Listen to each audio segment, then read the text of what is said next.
This is the best conversation that has ever happened. Ever. Ever. I mean, at least for me. This was, holy shit. My cheeks even hurt now just from smiling so much from editing it. I won't even give anything away, but Brennan and I would talk about it at pretty much everything. Everything. Brennan was on vacation, but I'm so grateful that I got to sit down and actually talk to Brennan. Now, a conversation that will heal the world. My beautiful, beautiful friend, Brennan.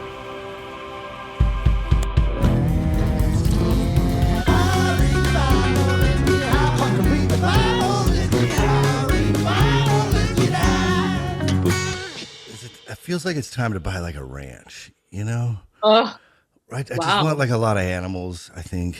And so just like consolidating. And like the beard just popped out. And I was like, well, this just kind of fits, you know? It's all coming together. Really? Yeah. Right? I think it's just aging. Yeah. You look great. And you're in Germany? Amsterdam, close. Amsterdam, that's the shit. So nice. Are you ruling there? I The think king of everything. Yeah, I'm the kleine prince, the little prince of Amsterdam. Is my morning mantra. um, yeah, I think I've been here like 3.5 years. It's so great. It's really nice. Yeah. I have like really cute friends out here. I get to study weird ass shit, that like I wouldn't get funded for probably in the States. So Right. How long have you been? You what now? I have healthcare. You have I don't healthcare? know. What? Yeah. Something I don't have right now. It's not I know. happening right now. Yeah. That is Bragging. you know, want to touch me? You know. Yeah. I've got healthcare. It's fine. Yeah, we've been it's definitely been on the list of moving possibly. Things. Yeah, I mean, honestly, you should. It's an easy place for expats to live, but also to like legally come and be able to stay. It's one of the easiest. Yeah. It's just living here has been the strangest ever. Because I mean, I grew up in the woods and shit, and like I know. So to live here, and you have great politics because of it. You like that shit? Yeah. Yeah. Right. Yeah, I don't follow many of the rhetoric of the folk. Yeah. Well, man, it does come from understanding them and talking and learning and growing. And when you grow up as fundamentalist as me, like homeschooled. Yeah. So I wouldn't be, swayed by the world. So that Satan wouldn't get me. Looks like he got you. I got satanic tattoos. Yeah. Yeah. The Book of Satan actually might maybe save my life. And this is why I'm so yeah, man. Because like. By LaVey, Anton LaVey? Yeah, right? Was that the one? Or am I thinking of the Satanic Bible? Because the Book of Satan, regardless. Oh, that's right. No, it's the Satanic I'm Bible. Forgive me. Yeah. Oh, the Bible itself. Yeah. There's so many. Yeah. But I don't know much. I only know that. That was my first dabble. Jonah Bergman. Yeah. Do you know that guy? No, I just like that you said your first dabble. I'm like, dipping the toe in.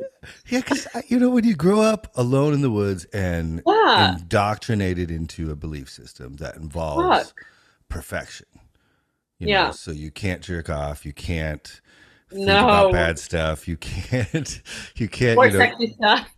Oh man. Yeah, nothing. I was never. No one ever explained to me sex growing up. I never was told about a condom. I was never told about fellatio. I was never told about. In fact, I learned about sex by being a guitar tech for Duff McKagan from Guns N' Roses. Oh my god! Wait, this is like the part of your lore that I forgot about that I love. Yeah, we bonded over this at the bar we worked at because they're my favorite bands. And Duff is like, he's in Seattle doing yoga now, and you used to be a guitar. I can't. Oh my god. Best. And He's he the taught you about best. sex. Well, and his bandmates. Actually, my co-host in this, who's in Rome right now, Okay. used to be his drummer. And Oh, the reason we kind of do this wow. together is because I used to like try to get him to be a Christian in the green room every night. So, Oh, like, I'm this little 27-year-old that's not, who's saving his virginity for marriage. yeah. And then there's like three band dudes. Duff's always like working.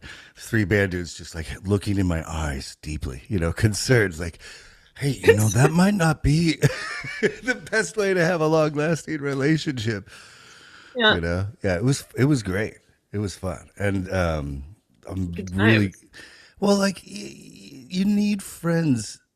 Like, I feel like I'm talking too much about myself just because No, I'm you're so not. excited It's to see also you. been years that we haven't Yeah. seen each Yeah. other. Like, come Yeah. on. This is Okay. cute. Okay. Let's go. Great. Yeah. Great. Yeah. So, oh man, I got a little nervous. I forgot exactly what I was about to say. I think it was Oh, cute.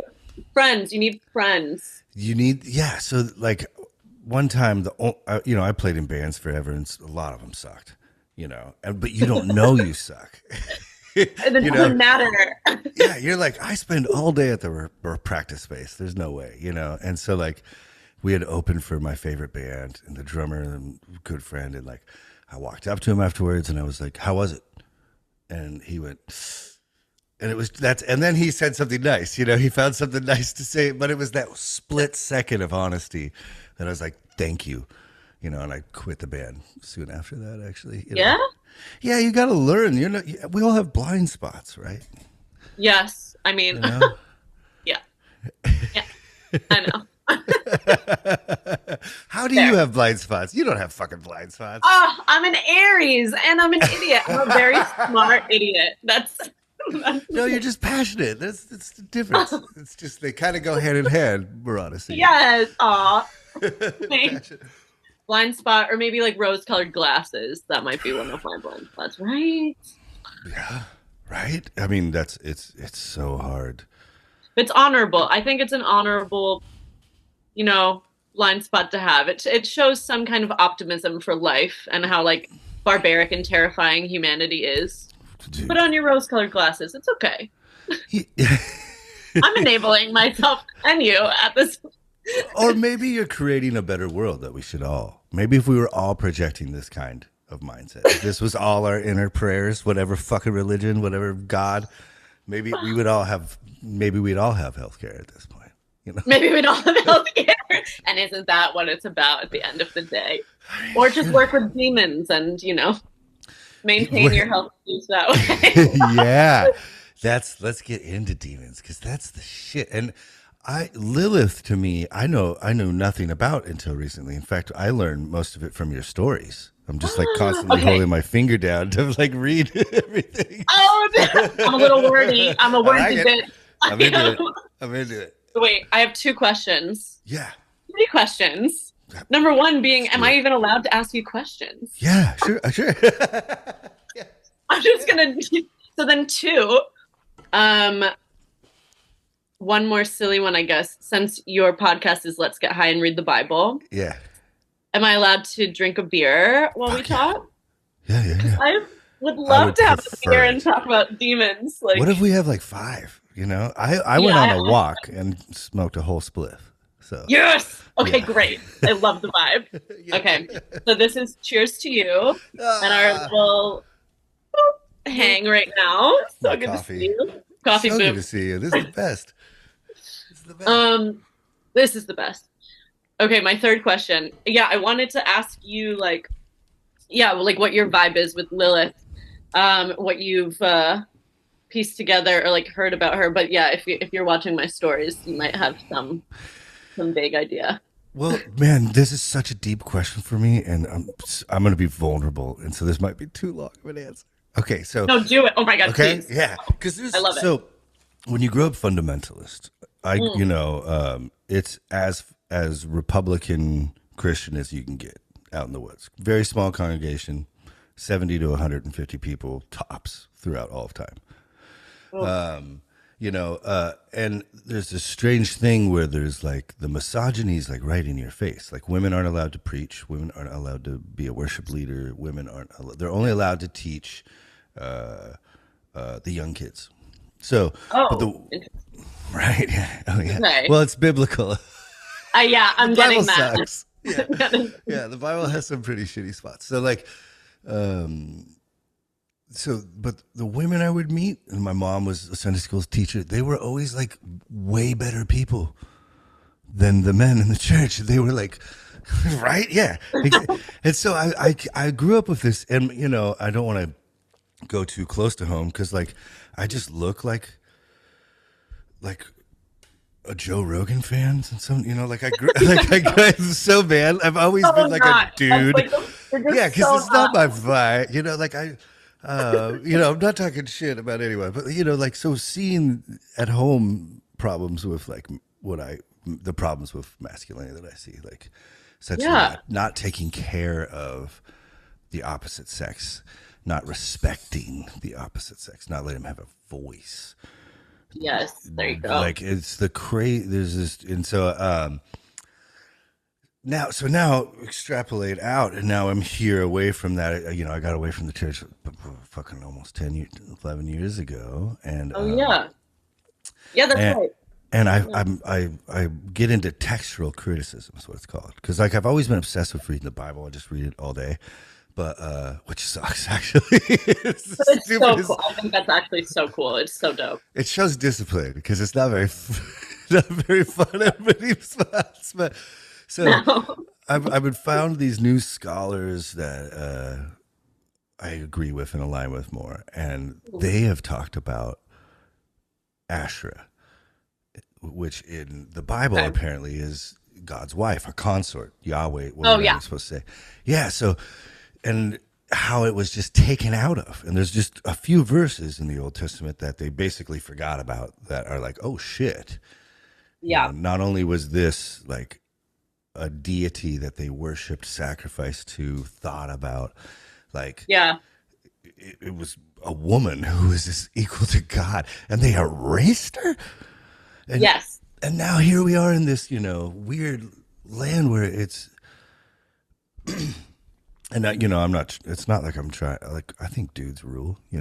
Dudes could. There's some really nice dudes, but like, for sure, there's this definite imbalance to the masculine, feminine energy, right? And we're fighting it all the time. And there's all like people like Andrew Tate become fucking popular because of this vacuum.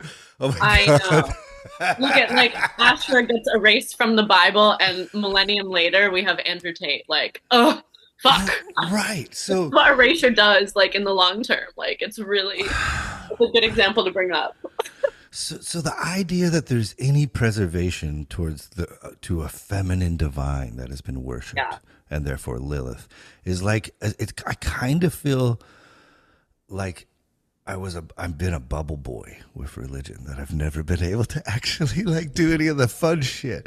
So like I've mastered the bullshit terrain. Of like the Judeo-Christian Bible, like, and getting to dip into this, it's more. So I don't actually know much about her. So anything you want to tell me is going to be like a kid on Christmas right now. Okay. I have two. I'm so excited. I have two starting points. Number one. I love this juxtaposition of you being like, oh yeah, I've done all the legwork, textual criticism, reading the Bible, and you're coming in with the fun shit. Like, love that. Because I think what you do and you and your co-host, like what you guys do is so important and so sick. Because the first book that actually, like, I grew up Catholic and nowhere near, like different vibes, you and I, like, we're way more insular, etc. You're smart. You were smart from an early age. A cloud of shame hanging over me at all times, but a high achiever, yeah. Sure. So that's the vibe. Oh fuck, what was I gonna say? Okay, so the first, I think, book that radicalized me, because I'm pretty familiar with the Bible, biblical readings as well, was this book called Texts of Terror. When I was like in my undergrad, like 18, 19, reading this, being like, oh, fuck yeah, here comes my feminism, like, you know, like me dipping my toe into that shit. Basically, like going over like all these biblical passages that are actually so horrifying and like rapey and assaulty and like you know, a father being asked to kill his child to appease some like egotistical divine spirit, you know, etc. And then I kind of feel like what you and your co-hosts do are also like really examining these passages and being like you, but you do it in kind of this funny way that almost this big divine cosmic joke. You have your serious moments of like critique and criticism, but then the levity that you guys add to it is like, yeah, this is funny though. Like, can we just can we just like see past this? Like, this is ridiculous. Listen, they're cutting their dicks off, right? Don't we see this? I know. Like, so great job, and I love what you do. Second point. This isn't a conspiracy theory. This is just like my hot take. I don't think it's even that controversial. Okay. Because you'll agree with me. But maybe some people won't. But I feel like, so you're telling me, basically, you grew up in some intense Christianity. Mm-hmm. I grew up in like a different branch of intense Christianity, you know, whatever, what have you. Neither of us had heard of Lilith. Like, I had found Lilith in my early 20s, and now I'm academically kind of studying her because I'm not happy with the amount of scholarship on Lilith. There's not a lot. And so I want people to know about her. Right? Awesome. But in Christianity, like Christianity does not hold space for Lilith. It doesn't even mention Lilith. Just like Christianity doesn't mention God's divine feminine counterpart. Just like Christianity actually kind of shits on Mary Magdalene. And Christianity, some sects of Christianity, like right, it's I swear, some Christian sects praise the Virgin Mary. That's only because she's a virgin. She's an outlier, and she's the mother of Christ. But Christianity as a whole does not, whether it's good power or evil power, Christianity doesn't give a platform for any woman. No. Because women can't have power at all, whether it's benevolent or malevolent. Like Lilith would be like the evil demonic, but she's very powerful. And yes. Mary Magdalene, well, you know, do I have to say? Yeah, that's sick. So we'll get into that. She's such a badass. But I mean, she exists primarily in like Jewish texts, like their midrashic texts, like which is like biblical commentary. Totally. That's what really kind of developed her myth, like in such detail. And they do like acknowledge that she's powerful and maybe even a little scary. And here are some things you can do to like protect your house against her, but we're going to acknowledge her. Christianity doesn't even acknowledge her. It's the erasure again. It's like, you know what I mean? Of women. Small dick energy. It is small dick energy. Unfortunately. It really is. Like, really no, you can't even play. No, I have to win. These are all my toys. Yeah, and we're going to talk about like good men and bad men, but like no women. We're not even going to acknowledge them in this system. Yeah, and you know it's strange too because the Apostle Paul actually names a woman as the head apostle, and there's some hint. It seems that's because of the 14 books he wrote in the New Testament, like only 6 or 7 of them can be accredited to him. He's a part of this thing. Yeah. It's like a lot of students or people who lived after him kind of consolidate his ideas, put his name at the end. It's like that's a big thing with biblical shit. So like it's that's common, right? That is a common. It's actually not. There's and it's so sad because I grew up being like the Bible doesn't even have an error. Did you know that? There's not even a spelling error, you know. Like oh God. Oh. Yeah, and then and then you start reading literature from scholars, and it's like, pseudepigraphy is what it's called. You could fetch a lot of money back then for like, let's say you were a farmer and you sent your kid to a major city, learned how to read and write. They get some paper and pen. They're like, write down everything you remember and put Socrates at the end. The library opens in their town. They can go sell it. Wow. Wow. Oh my God. But these kind of processes, for some reason, the small dick energy just weeds out women. Like you said, Mary Magdalene gets Yeah. shit on, and she's Oh like yeah. supposedly the closest to the man. She's the Right? closest to the right. Like she's like best friends, confidant, you know, I mean, the whole. Do you want to hear something funny? yeah. So there's you know how the whole like Da Vinci Code conspiracy is that Mary Magdalene and Jesus were actually Yes. okay, So apparently glad you're going here. well that's a conspiracy to cover up the real conspiracy, which was that Jesus was a traveling queer man. And I mean, think about it. He's traveling in a band with other men, and then one sex worker. There's 12 of them. They're like these taboo socialists. Yeah. They're social deviants. Yeah, they get run out of some towns. They get run out of some towns. Judas and Jesus is why the betrayal was so much more. I mean, and they like drinking wine at parties, right? Yeah, I mean, endless supply. Jesus can just turn any water, any liquid. Dude, really. if that should be okay. If you had an unlimited supply of red wine, at one point anyone's going to be gay. You're just it's like if it was 3 months deep and you're like fucking 7 days a week on like the happy juice, everyone's gonna Wow. Put it on a t-shirt now. I need that merch now. So wise. Right though, come on. That's too No, much you're right. I fun. agree with you. It is too much fun. Yeah. Jesus was like the first free love hippie. Like Lilith was? Jesus. Jesus. Lilith is not a free love hippie. Lilith is my love is not free. Don't look at me, don't talk to me, and I'm gonna kill your children. Oh my God. So she's like No. on the Wednesday out. Okay. I was like, I'm being that's horrible for me. Those are all my triggers. I'm like, walk through the fire? Fuck yes. Okay. Yeah. Yeah.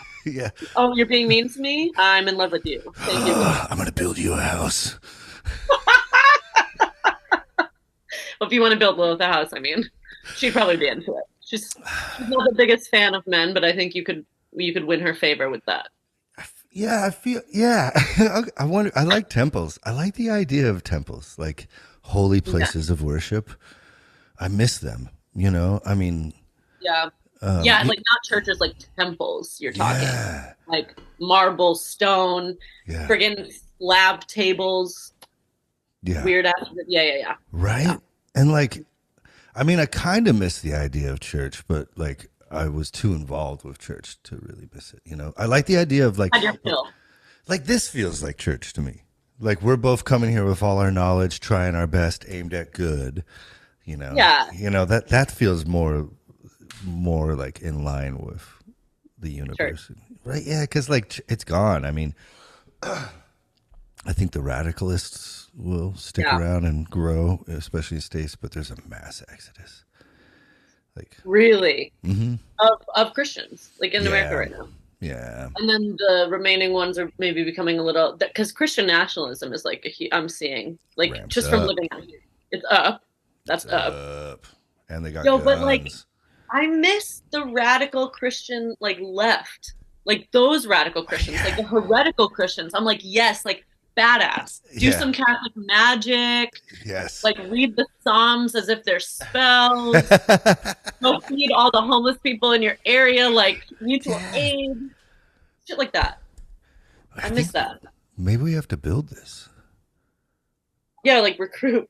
Right. Yeah, we're moving to Amsterdam. That's what's happening. Yeah, Let's start there. I'm telling you, like you and I are going to email correspond, and I will send you some links of like, here's a loophole, here's how you do it. Hell yeah. That'd be great.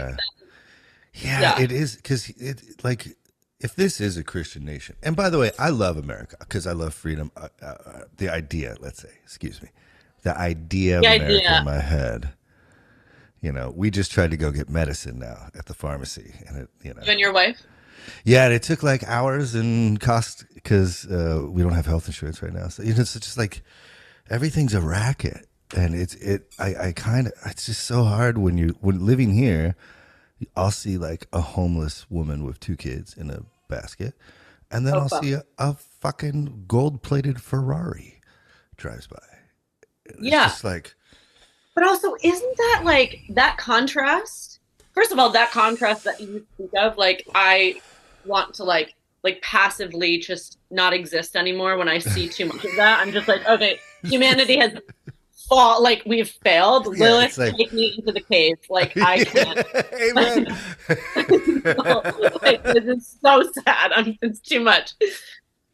But it's also like the perfect example to bring up if we're talking about the Bible and Jesus, who like he saw that very issue essentially and rectified it. Like Yeah, where, you know, and like the Christians that survive him are doing nothing to rectify this.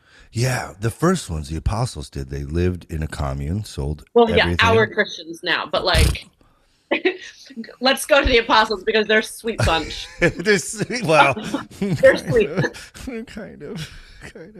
It's actually a little rough out there. I mean, growing up, there's always like people try to find good shit about the Bible to rep, and you know, they're like back then they'd be like, well, women were considered property, and so like the mere fact that Jesus even right. Keep going. Right. No, and for people just listening, the eye roll was the best thing. That's like that was a birthday cake for me. But yeah, they try to boister up this angle, and it's like,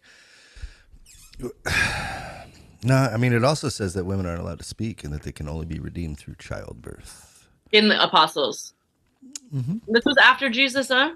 Because I'm not, Yeah. this is where you can really, like, I'll need some refreshers from you because I'm not a biblical scholar. I'm like all modernity, baby, like occultism, demons. I dip into antiquity for Lilith, but I can be rusty on the Bible. Again, it's don't even I wouldn't even dip into it. It's repressed in my mind, Vice. I had enough in my upbringing. And that's to say is like, especially with us with the guilt thing where we're just like, I want to do good, you know, like it does somehow just attack that. It like a parasite, it attaches onto that. Yeah. So you got it's like right, you gotta it's like a hall of mirrors. As you read it, you gotta be like, oh, okay. Yeah, but all of the earliest books in the Bible we have are New Testament. The closest to Jesus are from the Apostle Paul. And okay. Oh yeah. So he never met Jesus in the flesh, and no really? one around. No. He had a vision. Okay. Oh well, fact, I love that. Love. The I kind of do too, but he is a dick. I really. He's a dick. Well, he all of his books have the anti-women shit. Yeah. So it's like he might not be. He actually might be awesome, but the books accredited to him are like they're the worst. Yeah. Heard that. And then we have the books about Jesus, which are the four Gospels. Now those come in a variety of form, and the dates are like hotly debated, but I put them a little later. Because there's all these references to the temple being destroyed. Jesus says, I'll tear down this temple and build it in 3 days. Yeah, well, that was probably after this thing called the Roman-Jewish War. So the temple burns. So whoever's writing that, it seems like that. And the earliest is Mark. So that's like, that puts it at like 70-ish. So that's 30 years after Jesus died. So yes. Mark and Matthew, any of these books they're accredited to, the reason they're like the gospel according to Matthew is because he was probably dead and gone. Yep. So there's no eyewitnesses in these texts. They're based on oral traditions. And here's the other kicker. Jesus spoke Aramaic, and these were all written down in Greek. So we have such an important fucking thing to note, huh? Yeah. There you go. The lost in translation shit. I can only fucking imagine, because with Lilith in the Bible, in the Old Testament, in Isaiah 34:14. Yeah. It's a translation error, really. And there's like, I think in the Christian, let's say like translations, so like the Christian Bibles, there's, I don't know, maybe 12 translations that do mention Lilith by name. And then there's 3 that call her like demoness of the night. Okay. And they're, you know, like the amplified edition, the voice edition, and like, what was it? The message. And they're all used. Do you know it?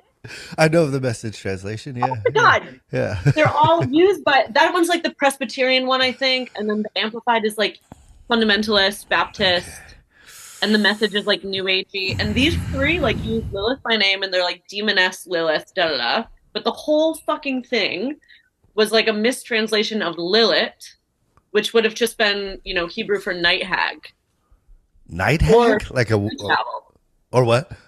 like a night witch or like screech owl, because it was supposed to be like, an unclean kind of predatory animal. Kind of the Isaiah 34:14 is like they're Shit's going constructing down. the scene. Yeah, shit's going down. They're Yeah. constructing like this desert dystopia, right? Like after the judgment day. So you just have jackals, you have unclean animals, you have a night hag, you have a screech owl, like bad things. I think the Vulgate version in the 5th century, that was Okay. Latin. So that would have been Mm-hmm. Christian because Latin, yeah. Mm-hmm. They said Lamia, which does have links to Lilith because the Greek myth of the Lamia is related to Lilith. But I don't Lilith know was that one. never named originally. It was just like the Christians put her in there later, like way later, Okay. from a mistranslation. I What's just literally, sorry, I I'm having really so much fun. vomited that all out because I'm just like, biblical translations get me so hot and bothered. It's fun. At least we're doing it together because the hardest part of this podcast to me is it's all trauma based.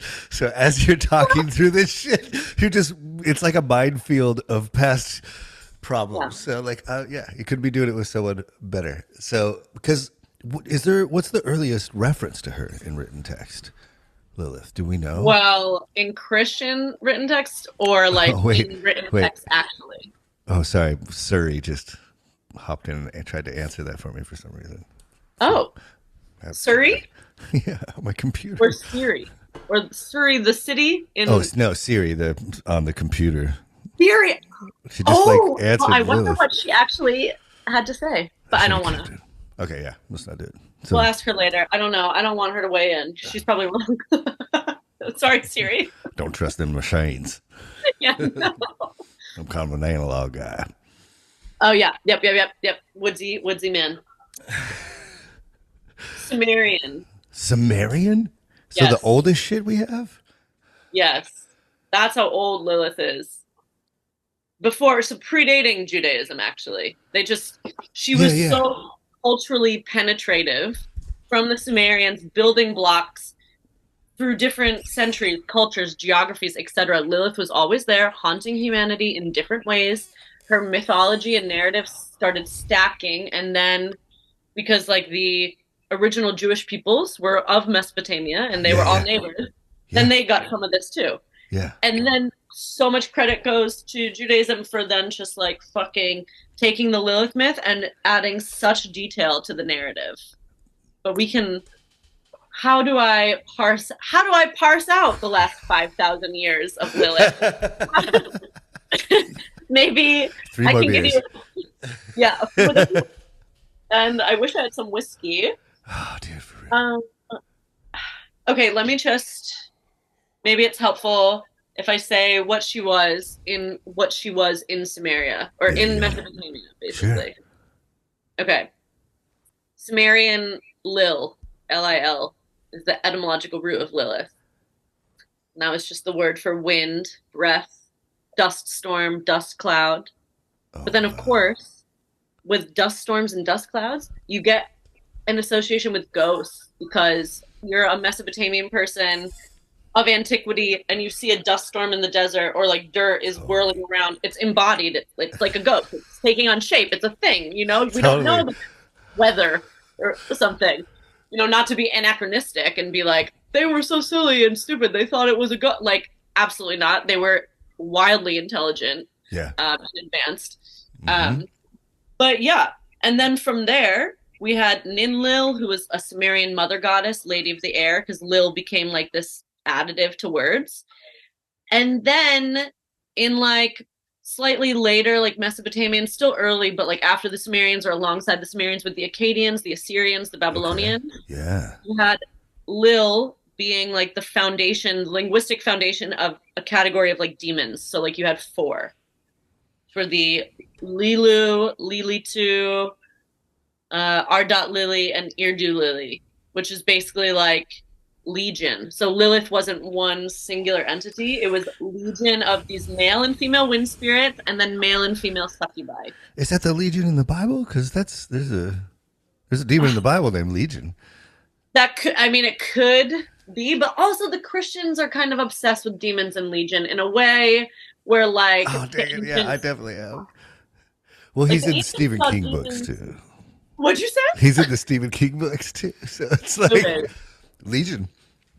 He's this guy called the Man in Black. He's in every Stephen King book. Well, sometimes he's Are you called. serious? I love Stephen King. Yeah, He's so one of my favorite authors. I've read 3 so far. Harry, yes. Salem's Lot. Oh, I'm about to do Salem's Lot. I just finished The Stand. Okay, I'm about to do The Stand. It was the pandemic. It's so crazy. It's like yeah. But there's a really killer series that The Dark Tower. If you his sci-fi shit. That's my that's you like my that? favorite piece of media. Yes. Okay. It has the best ending to end. It's hard to describe.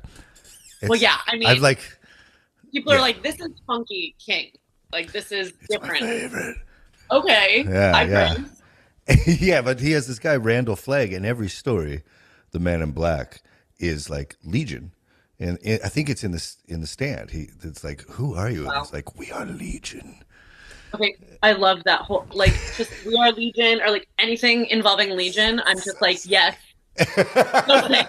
Love it. We contain multitudes. Like, yes. Yeah. So Lilith was a part of this then at some point in history. Yeah. Her mythic roots. Again, before Judaism. And I mean, Judaism in antiquity, you know, like before the Common Era, BC, BCE. Even when Lilith started being referred to as Lilith, not like Lilu, Lili2, R.Lily, it was like Lilith or like Liliths, like plural. So like it was a category or like a group of these demons. And actually there were some male gendered Liliths and some female gendered Liliths.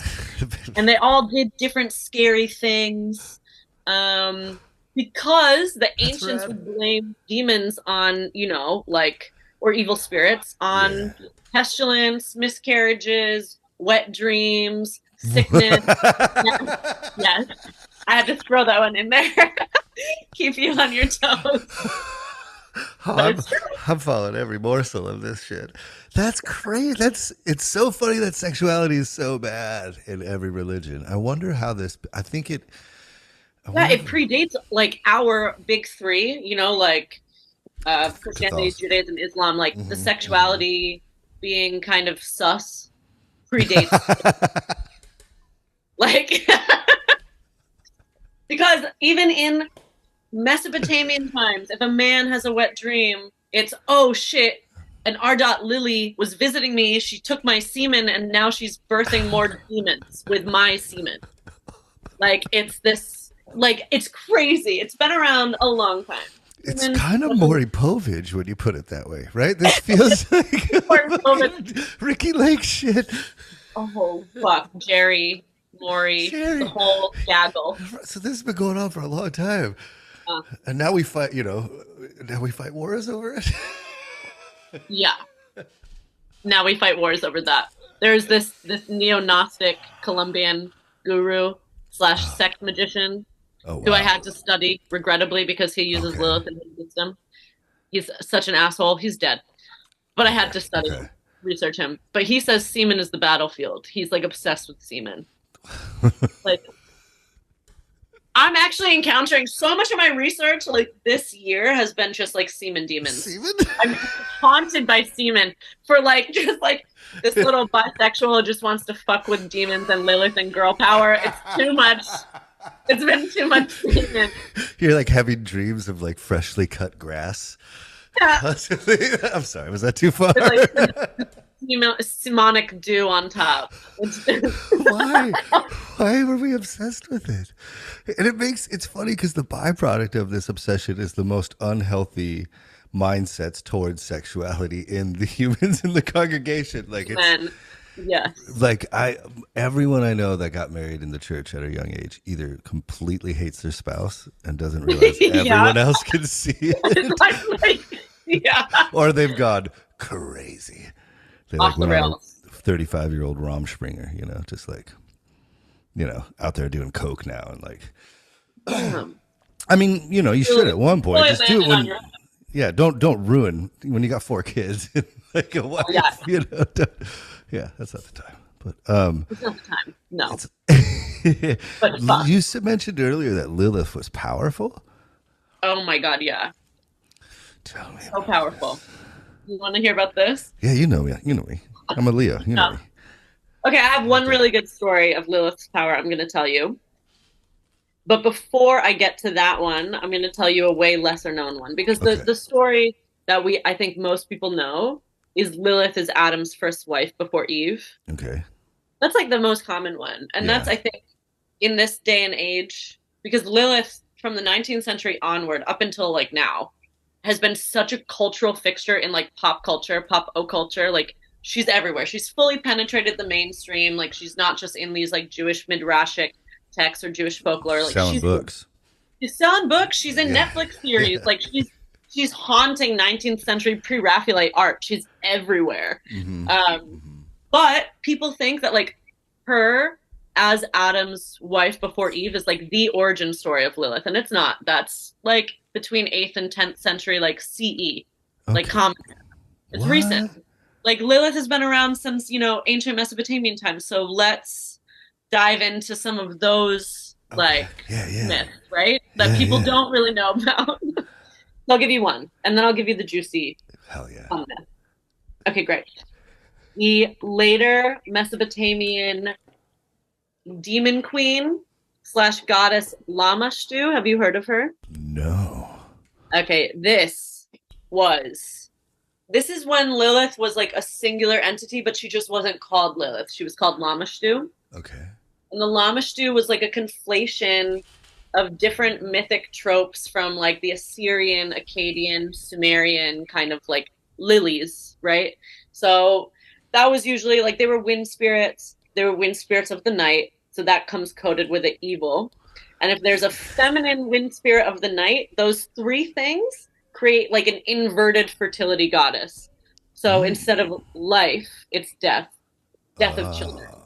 So, which is where like Lilith's like child killing kind of mythic roots kind of laid its ground. And of course, you have the sexual component, the stealing semen. Sure. Lamashtu was fully like without the sexual component. It was only like the fucking rabidity and ravenousness and like cruelty of like the other Lilith myths. Like death incarnate. Death incarnate, the first vampire, like a proto-vampiric archetype. Oh, this is my shit. This is again, we're talking BCE, we're talking like mid to late like Mesopotamian period. So clay tablets. Yeah. Yeah. The Lamashtu was gleefully malevolent towards humans. She would bring like pestilence, she would drink men's blood, suck the marrow out of their bones, strangle pregnant women like for fun, cause miscarriages, just kill children, not even just infants, all and any children, cause did I say famine, disease, drought, all of this. Metal as fuck. And she was gleeful about it, like about being this like huge threat to humans. But they revered her as a goddess as well because of the immense amount of power and fear that she held. Like, it had to give some cultural respect. And just to illustrate like how much power the Lamashtu had, people would do ritualistic kind of ceremonies or invocations of this demon Pazuzu, who was the demon king of the air and actually the demon who possessed Reagan in The Exorcist. Okay. Was Pazuzu. So he's like ancient, like proto-Satan. So he's like the guy. Like Pazuzu is like the Mesopotamian guy. Okay. And him and Lamashtu were like beefing, like demonic enemies. And the ancients would summon Pazuzu, who was a really scary like demon king, just to get rid of Lamashtu, like if they thought that their house was haunted by Lamashtu or something. Like use another crazy scary demon to get rid of this OG The Like, devil, you know. yes, Yeah. even more powerful than the male demons of the time. Like this Lamashu, like this demon queen, like was kind of like the Satan, I would say. Man, can you imagine the reverence these people must have had for this? Uh-uh. Like I some mean, households you probably couldn't even mention. Like, we don't say that name. Like, oh you yeah, know? no, no, she who must not be named. Totally. Yes. And they would go through such lengths to like trap her, but they would also worship her because she was so scary that they're like, if we show some respect, if we give some offerings, some sacrifice, maybe she won't cause pestilence or, Yeah, you know, yeah. death.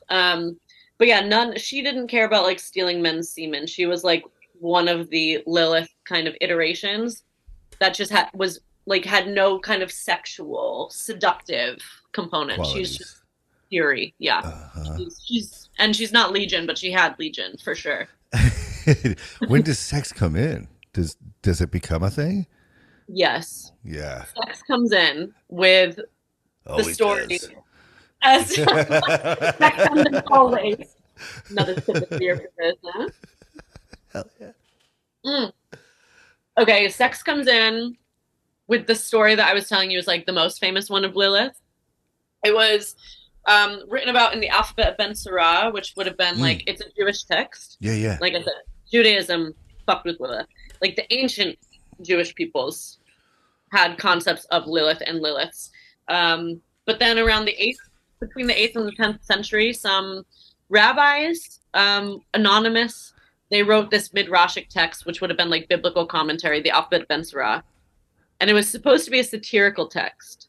So the story of Lilith actually follows the story of a king who is lamenting about his daughter's like 1,000 farts.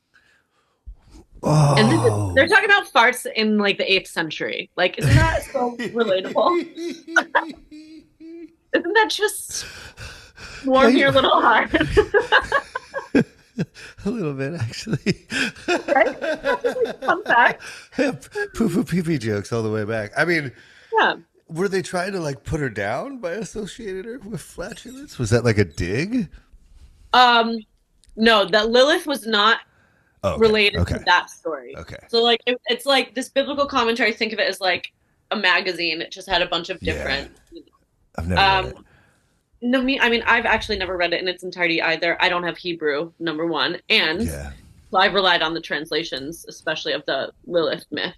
Yeah. There is this little conspiracy theory that it was actually like this Christian sleeper cell who wrote the Alphabet of Ben Sirah to make Jewish peoples just seem to discredit them, basically. Or it was, rabbis who actually were having like a little sense of humor, which isn't so far fetched, and then not like really. getting into the Lilith thing. Okay. The Lilith thing, you'll know this because you know the Bible, you know your Bible. Genesis chapter 1, God created them, male and female, he created them. In his Genesis likeness he created. Exactly. Yeah. Exactly. And then I think it's chapter 2, maybe verse 18. God said it wasn't good for Adam to be alone. He would make him a suitable helpmate. And then 2:21 maybe. Yeah, two different deities. One is named Elohim. He creates the world in 6 days. But it's in verse 2:4b. There's this merism where it like they kind of squished. It seems like whoever put the chapters in there squished these things together. And there's a whole nother creation myth, and it creates everything in a different order. Yeah, exactly. Yeah, and that is the issue. So that's what these medieval rabbis like were reading this and being like, oh, there's a huge discrepancy. Like, why between chapter 1 and 2? Like, we're gonna fix this. So we're actually gonna take the mythologies and the narrative, like of Liliths, plural, that have been around our community, our Jewish community, like forever. And there were Jewish religious texts written on Liliths before this. And also there's Jewish folklore, among the non-learned people about Lilith. So Lilith was very much within kind of like the Jewish consciousness, culturally, religiously. But what these rabbis did is they essentially took like the Lilith's legion and just made it into one figure, one woman, with all the themes of, from all of the past narrative, like even from antiquity, because again, like the Jewish peoples were the neighbors of all of these other Mesopotamian cultures. So it builds. It's really like a Yeah. stack, Yeah. Yeah. right? Spoke So the they same take language. yeah, exactly. They spoke Yeah. the same language. Like they interacted. They affected each other. They had financial and economic trade deals. Their myths interacted. Like they had communities together. So like like, right and so cool. Like Yeah. to like think of like well anyway that's a different rabbit hole. Getting back to Yeah. Lilith. Yeah. Sexy. Sex. So Lilith is one person in this myth, the alphabet of Ben Sirah myth. Essentially, she was Adam's first wife before Eve. Her and Adam were created from their own mounds of dirt. And then they coexist for a little bit in the garden, fine. And then the issue of sex comes up. And Adam wanted to be on top during sex. And Lilith was like, no, why should I submit to you when we were both created equally? I want to be on top. And he was like, no, you're going to be on. But like, so they had this power struggle with sex as the linchpin. And then guess what the fuck she did? This is to my point of how powerful she is. So he's like pushing it and pushing it. And she's like, okay, actually, fuck you. She speaks the ineffable name of God, which how she even knew it in the first place, number one. But when you speak that name, it gives you power, right? Yeah. So she flew into the air and fled the Garden of Eden. I don't even like saying the word like fled or escaped. Yeah. Like this is clearly someone with agency. Yeah. There you go. Yeah. You know? This is a choice. She left. She flew away. She went to the Red Sea, which I have something to say about that in a hot sec. But then when she got there, she had a bunch of sex with all the demons and monsters that were there consensually because she decided to. She could be on top of all of them. And then she's a top, honestly. Like this is why I'm rad. This is fucking not that's pre-loved. Cool. She's like a femdom top. Always on top. Always on top. I'm a team player. And ball you know gag, what I'm saying? like, yeah, I'm a team. Whatever you need, baby. Yeah, she did not come to mess around. Like Adam, no, fuck you. And the small dick energy, I'm gonna go have sex with like a legion of monsters by the Red Sea. Like, would do. Also, no shade. Wow. Like, okay. Anyway, so then it gets juicy because she's having sex with all these monsters and demons. It's not already juicy. This is the coolest story I've ever heard. Is it really? Yes. That's what I'm saying. Like Jewish myth or, tales. Badass. Love this one. So she's having, a bunch of sex. And this is what I want to say about the Red Sea really quick before I get into more sex detail. It is like coded as this place that similar to like in Isaiah 34:14, like the desert in Edom. Like the Red Sea is typically coded as this impure place that is just swarming with monsters and demons, and like it's not, kosher. But the Red Sea also has this big biblical theme of being refuge, sanctuary. Like Moses, when he was fleeing the Egyptians with the Israelites, parted the Red Sea, and the Red Sea kind of protected him. Yeah. Like that's where a place people who need refuge go. And so Lilith going there was like, no, this is my demonic sanctuary, and I will be the queen of this, space. Wow. Is what essentially happened. But it was like the first place she fled. I think because of the sanctuary component. And even like keeping in mind the, like the concept of sanctuary as kind of being like, you can't violate it, right? Yeah. God did send 3 angels to retrieve her because Adam was crying and lamenting, like, oh, my wife.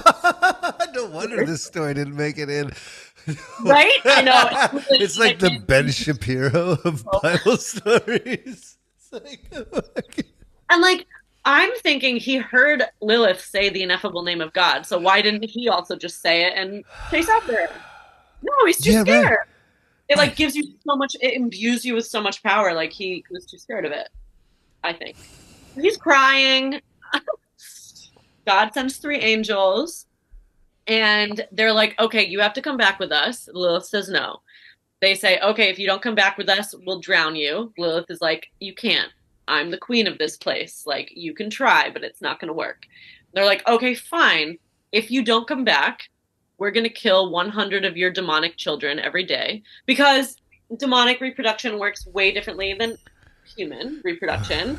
So she's birthing, like, she's having consensual sex and, like, just birthing, like, thousands of, like, they just, just spring out of her aura at this, like, it's not even like a demonic vaginal birth. Like, like, just her perverse sex is just creating in the world, like, demons.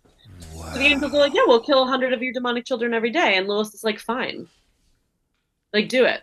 Which is really, like, the anti-maternal. She's a badass bitch. She's like, that, like, for my freedom, like, fair. I'll just make more. And also, I'll kill human children. Oh. But if any human child is wearing an amulet with your 3 names on it, I'll spare the human child. But God actually created me to kill human children, so I actually can't go back because of that. And then in a later edition, this is like my favorite part.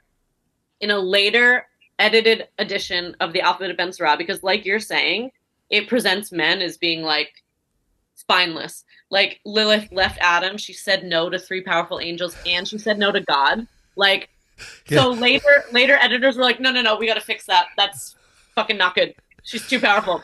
No. Oh, and no. The way, oh, no. Because it's so bad. Like, so they fucked up. They fucked up. And now we have Andrew Tate, Like. Now we have Andrew Tate. We need a Lilith, like, ASAP.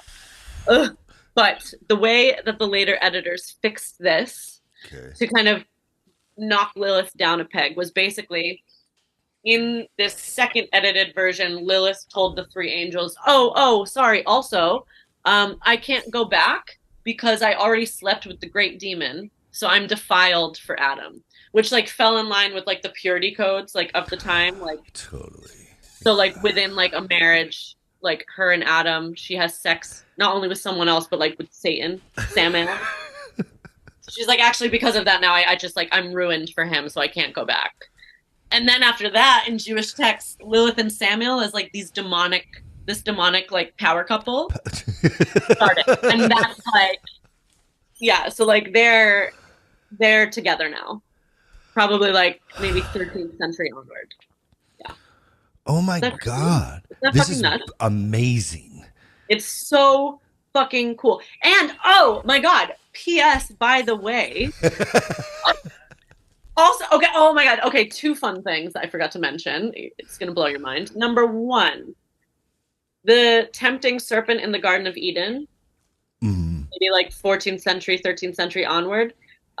Some sects and even like some artists held that was actually Lilith, not Satan. Lilith was trying to save Eve from what she had escaped.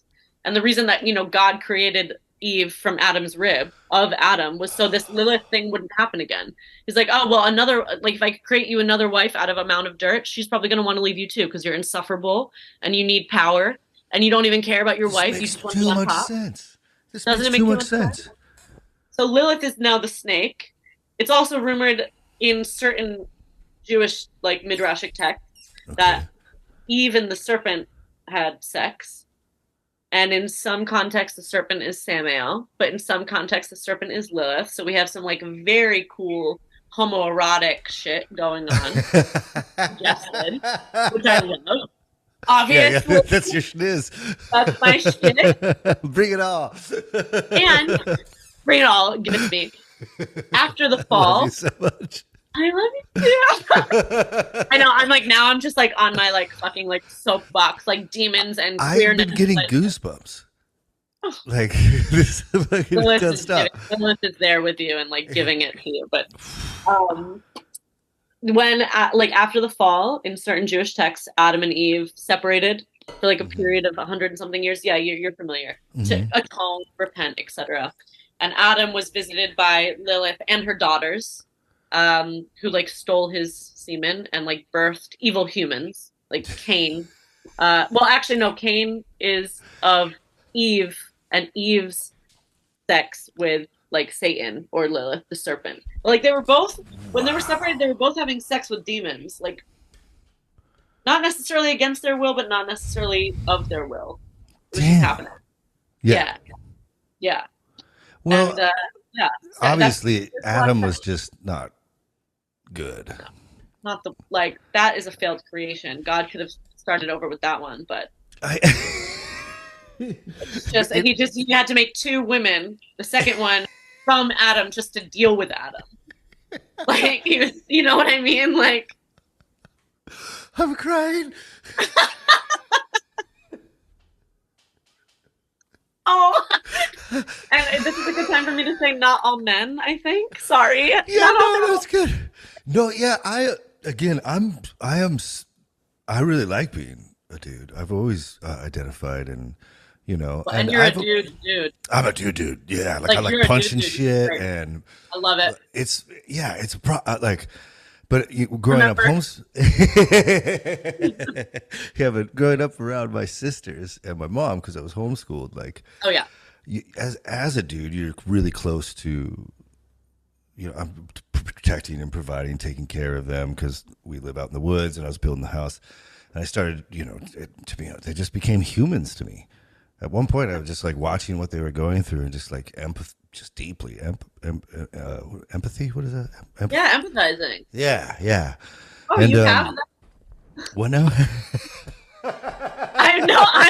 That's amazing. Well, see, you that's like ayahuasca or something to get empathy. Like you just developed it. I don't know. I've always kind of. It might be growing up so alone. You know, when you're just walking around the woods talking to trees and shit for a while. That I just, whenever I was around another human, I was so excited that you can see the good in them, you know. But guy, I to be honest, all my friends, my close peer group, are men like this. They're not, you know, they're not, and like there's a lot of fake feminists out there that use it to try to get laid, like fake dude feminists. Me boy feminists, nothing is like, it's so bad. We could have a session. Shit. It's some fuck shit. Yeah, it's horrible. But yeah, I just don't keep them around me. I think I don't like them. You know? No, it's very like it's disingenuous, and I just think you like authenticity. Man, life's hard.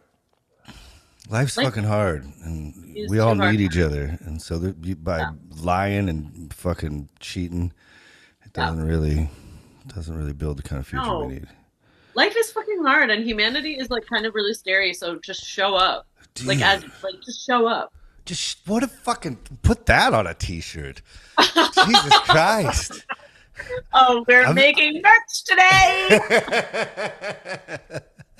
Yes. We might be making a whole separate podcast. We might be. It's like lamenting about the human condition and talking about the masculine feminine is such a sad thing to me too, because it's so complementary. It's so complementary, and like it can be such a healthy thing. And I've always my small fucking brain when I read Terrence McKenna, I was like, oh my, I know everything, you know. Yeah, right. You like him? Oh, dude. I think he was like the incarnation of Jesus. I swear, like he was like the second coming of Christ. I fucking love Terrence McKenna, dude. R.I.P. Miss him, dude. Yeah, he's a tranquil pool of fucking water, no matter what, man. That guy, like, I can't really ever imagine his hand shaking. You know, like command. Never. He always speaks with like kindness and love and just dripping empathy and like just like. No, dripping it. Man, absolutely dripping it. And he has that shit where like I wonder if it is alcohol. I've said this on here before, but like alcohol is such which I love. Like don't get me wrong. Like I'm not saying that, but like when I've had problems with it, like let's say I'm playing gigs and drinking like 15 cocktails a night for a couple of years. Oh yeah. You get egotistical. You get like super into yourself, you know? And like as a dude, maybe that's not, you know, maybe that's not the best place to be, you know? Oh yeah. That's actually right? Do you remember what I get like sometimes if I'm like wasted and I just decide awesome. Well, yes. Awesome. You would be about to get in a fight with someone. I know. Oh my God, you remember? Yeah, it's true. Well, not much has changed. And that's like, my like dude friend was like, dude, like you need, like, you know, sometimes the drunk Sarah, the drunk Brennan, like personality comes out. And my dude friend was like, if you were a dude, you would like get your ass kicked. I was like, well, actually, yeah, thank you. I was yeah, like, no way. But no way. You'd be slapping bitches. Exactly. Thank you for seeing me. But all that aggression in a male coded or gendered body maybe isn't the best. And it's not the best in my like little demonic femme body. People don't really love it all the time. You did. You I thought did. it was amazing. I'll drive you anywhere you need. Oh, so memories. Yeah, that was that was fucking great. I needed that time at the bar too because I was so lost. And that was great. So fucked up. Yeah. Out of you coming out of like that community and right, like well, it was. Something? Yeah, kind of. I came out of a really crazy relationship. I try to talk about because I won a legal battle. So, and everything's good. So it's respectful now, but you know, everything's great. But yeah, it turns out that being a really good dad and taking a lot of photos and you know having your kids be good is really great.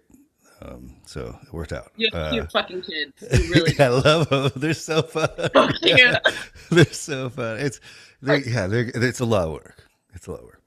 But yeah, so I was single dad in it, and I was in a country band, and that was my main source of income. And I love the band itself. Like the members are still some of my best friends, but like just hanging around the thought processes that I grew up with and watching them dominate and the ignorance and like I was just like, no. Like I need to get a job at a bar around interesting art folk that can fucking help me like put my mind together a little bit here. Yeah. It works too. It works, yeah? Yeah. Kylie just sold my house. Yeah, no, I saw that on Instagram. Kylie, actually, I'm going to see her in a few days because she's Euro touring, her and Nate. Yeah, I'm going to like have some I fucking love Kylie. She's amazing. And now she's killing it with the realty thing. Killing it. Career change, love. And of course, like if she could finagle all those crazies, you know what I'm saying? Right? She can sell a house to anyone after dealing with the drunk people that we. She was the best at dealing with them. Yeah. Memory lane now, fucking memory lane. Yeah. Maybe she embodies a little bit of Lilith, you know. Oh yeah, for definitely like the cool, calm, and collected. Before like the bat comes out. Yeah. Do you think there's any hope to recover like balance between the masculine and feminine in society? Oh my God, like don't I hope so. Right? Like really, like it's really I'm happy you asked me this because I don't actually like get into this thought process too often because I'm kind of like in my own head I just daydream of like these queer utopias where like amen. Yeah. Everything is a little more like fluid and just like, you know, I'm a little kind of like leftist, so I'm like big on like Marx and like Malatesta and like the anarchist kind of philosophers, where like society can actually just be structured in terms of like you give what you're able to give, you receive like what you need to receive, like life is beautiful, the sun is shining, all of these trees that are blooming fruit it's free for anyone to pick from. Like you don't need to be so rich, you don't need to be so poor, like we can all just like utilize the land and like we can make the Garden of Eden like here and now all over again if we want. Amen. We can do it over. We can do it better. Like we can do it better than fucking Adam did. Like for me, I'm like that's communism in a queer utopia. But that is an unpopular opinion. It is. You're challenging some of my thought process, though. That's for sure. Well, but I mean that's because that's what I agree. It's like why shouldn't we be able to do this now? And it's if you just give, and you just give, Yeah. The pay it forward shit. I know I'm not trying to go like live, laugh, love, Pello territory. Like No. actual giving, actually helping society, actually caring about people and their humanity and their individuality. It's like, why can't we live in an utopia right now?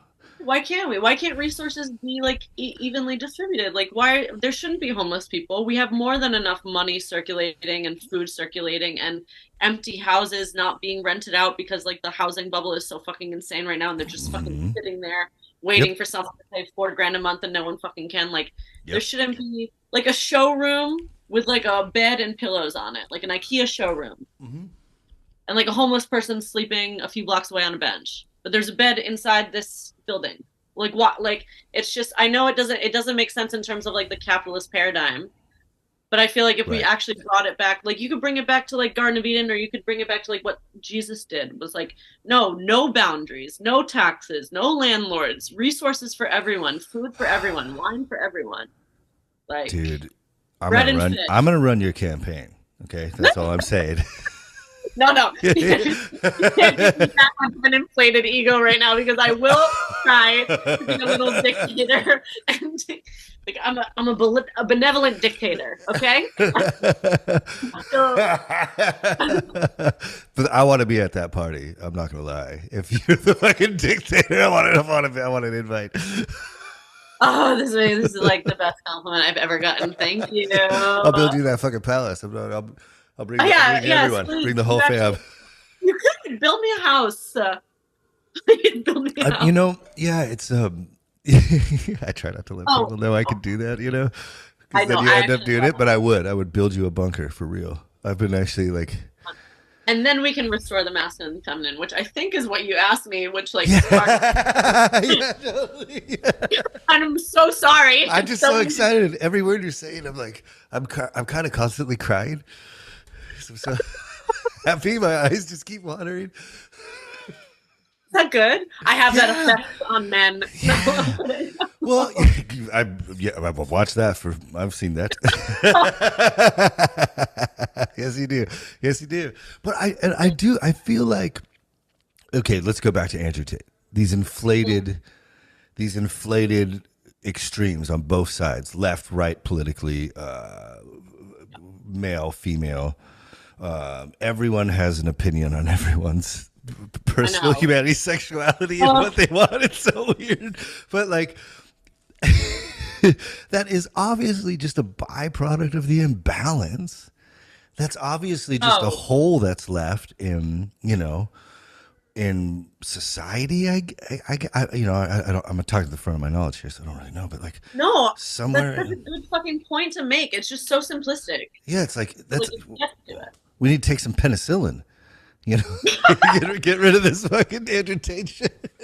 Yeah, I mean, he needs Jesus, but like historically accurate Jesus, not a biblically accurate Jesus, not like Jesus of today, like not white Jesus. Like he needs little socialist hippie Jesus. Yeah. Bernie Sanders. Like had a woman as his confidant, not like Andrew Tate is such a wild fucking example of like this imbalance of which you speak. Yeah. And sad too. It's really sad because it hurts men too, I think. Yeah. Like Andrew Tate is basically like teaching a generation of younger boys to just be really fucking lonely. Yes. Like, because they'll never love a woman, because they'll never respect a woman. So they're just treating a woman like a property, but then they don't have like this intimate companion. They're just lonely. And loneliness is like the killer, the mind killer. It's the spirit killer. Yeah. It's solitary confinement in prison, right? Wow. Yeah, that's what they do at the darkest level to try to break you. That's true. Fuck, dude. Oh shit, this is bad. Well, now I'll go a good way. So problem. No. Okay, you got it. You got a good way. Okay. Oh, existential crisis. Oh. Yeah. Well, there's Robert Sapolsky is this evolutionary biologist that I like, and he studied these. Oh yeah, in Africa he found this baboon troop, and this happened a long time ago, maybe 10, 15 years, I feel. But him and his wife lived with them, and they like embedded with them, and then they left. when they came back, all of the baboons, a resort had moved into the town, and the baboons started eating the trash, and all the alphas died off because they were taking all that shit first. And so Oh, they have this baboon tribe of like the beta males that weren't being accepted now started getting groomed by the females. And this, they came back and observed them. They live in harmony. They live in peace. They share resources. are you serious? Yeah. It's documented. So it's like, Yeah, you this, know, okay. and so I Wow. wonder, I wonder how there is a bridge back, especially, with bringing Yeah, into account the spectrum of humanity, that we all are, the prism of humanity we're all yeah. projecting through, whatever. That's actually such a good point too, or important because like we're both Westerners coming at this from like with our Western perspective, and like so often, like I get depressed at the state of sexual and gender relations, um, and like how queer people or people of color or migrants like fit into this like within a Western context. Yeah. Oftentimes forgetting also like, oh shit, in the Middle East this, or in Yep. India this, or in Africa like it's like my brain sometimes can only take so much dystopic reality that I defer to like my own like sphere, like the West. And then I'm like, when I start thinking like, oh, maybe things could actually start getting better. There's some ripple effects of Yeah. like, these movements like Gen Z and Gen Alpha are like really fucking coming in hot. Mm-hmm. But then it's like the Mm-hmm. whole world we have to consider also. It's like that's where for me I get like existential It's dread because so, yeah. At the it's so same, big. yeah, and like when I'm so sorry, I forgot her name, but she got killed for not wearing the Oh, hijab. yes. Yeah. I can't remember her name either off the top of my head right now. You're Yeah. stoned, I'm drunk, but also so many women dying constantly that it's like fuck. Yeah, it is. It's a little It's like scary. an overload for us. Well, yeah, and you're really smart, so you're like holding all that shit at once, and that's the problem is you can't hold it all at once, and then it's like, and it's like people call it depression, but I really think it's actually just Oh my intelligence. god. Love that hot take. Amen Right, for that hot take. right. It's like we have a thing called Citizen, an app. I Okay. don't know if they have anything like that over In the there. States? Yeah, because it's so it will like alert you whenever anything police activity is around you, and it's Oh. fucking Oh. horrifying. Oh. Like the stabbings, the shootings, it's like oh shit. Whoa. Yeah. So Oh. Yeah, no, that's scary. That's dystopic. I'm yeah. I mean, we're like in a neck and neck race constantly to like evolve into this like orgiastic, Yeah. like beautiful, kind, Yes. nurturing hive mind society, Yes. and just like it's just Donald Trump and Putin wearing diapers and just like Oh. ashes and rubble. It's just like fucking. It's like how can it be neck and neck with these kind of extremes No. We constantly? actually can't get there. We literally just can't. Like, they're not even playing the game that we want them to play at this. Like I want that utopia where like moss is growing over all of the fucking Amazon buildings that are abandoned and like they're just like fucking like I don't know like safe houses now or like food shelters. Like I want that utopia where it's orgiastic and like the body is like taken care of instead of worked away at and etched away at by the vampire of capitalism. Like I want Ooh, that ooh. specter. I think Karl Marx actually wrote so much about capitalism as a vampire. He like loved Hmm. monsters. Karl Marx. I've never read any of that shit. I did live in Russia for a hot minute, but like I never really. Yeah, I worked at a Bible college in Russia, No way. in How did you Moscow. like live in like a communistic country? I don't necessarily I think that Russia or China do. They don't necessarily do communism in alignment, in my opinion, with like the amazing communist theory. yeah But also, okay. America does not do democracy in alignment with like, There's no democracy. actual democracy at all whatsoever, theoretically or realistically. Boom. End of sentence. Fuck. Fuck So yeah. But I mean, I loved it. I do like it.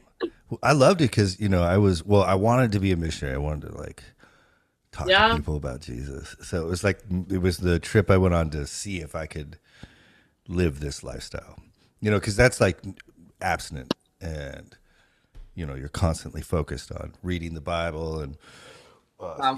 working in churches. And so I made all these friends over there and we all just played music all day and sang and harmonized. And they were all like better. They could all play like 5 instruments. They could all like sing perfectly. And like Russia. in Russia, all my buddies, yeah, there would be like a out of tune piano and a fiddle and like borscht. And it would just like in public, they were like stone, which is like funny because the last night I went nuts and just like swam in fountains and was like posing just for like upside down and just like the reactions in the background are so funny. But I found them to be like the sweetest, warm, like I mean, in their homes, like welcoming people that are living life. And like none of the people I met had much. Very small apartments, huge families living in the apartments, like multi-generational, Yeah, but they were okay, but like fucking happy. they were happy. That's the thing. Hmm. There's it's so silly that I cannot remember this man's name, but he was yeah, a man of color, I think probably in like the 1950s during the American like Red Scare, which like historically hilarious, I think that Russia and the US teamed up in World War II. Like Russia did so much of like that fucking heavy lifting against fascism. And then right after World War II, the rest of the West was like, oh, actually, fuck Russia. Like, bullshit. And they're like, Suck. we don't have any men anymore. Like Yeah, they killed exactly. them all. Like Russia is like manless. Like you need like some kind of semblance of balance. But this man, so this man of color in America in the 1950s who was a member of like the American Communist Party and an activist, he went to live in Russia for 10 years. And then of course, when he comes back, it's the Red Scare. So he's getting questioned, like by the government of like, as so many people were like academics and anybody who would ever go to Russia or even Eastern Europe, like it was a witch hunt. It was a There you communist go. witch. Yeah, that's what I was looking for. And I remember, yeah, Yeah, witch hunt, always, which always a always. handy word. Why? They're Leave. so cool. They're so cool. Why Why would you would hunt we that? want them? We hunt them out and give them things. Yeah. Yeah.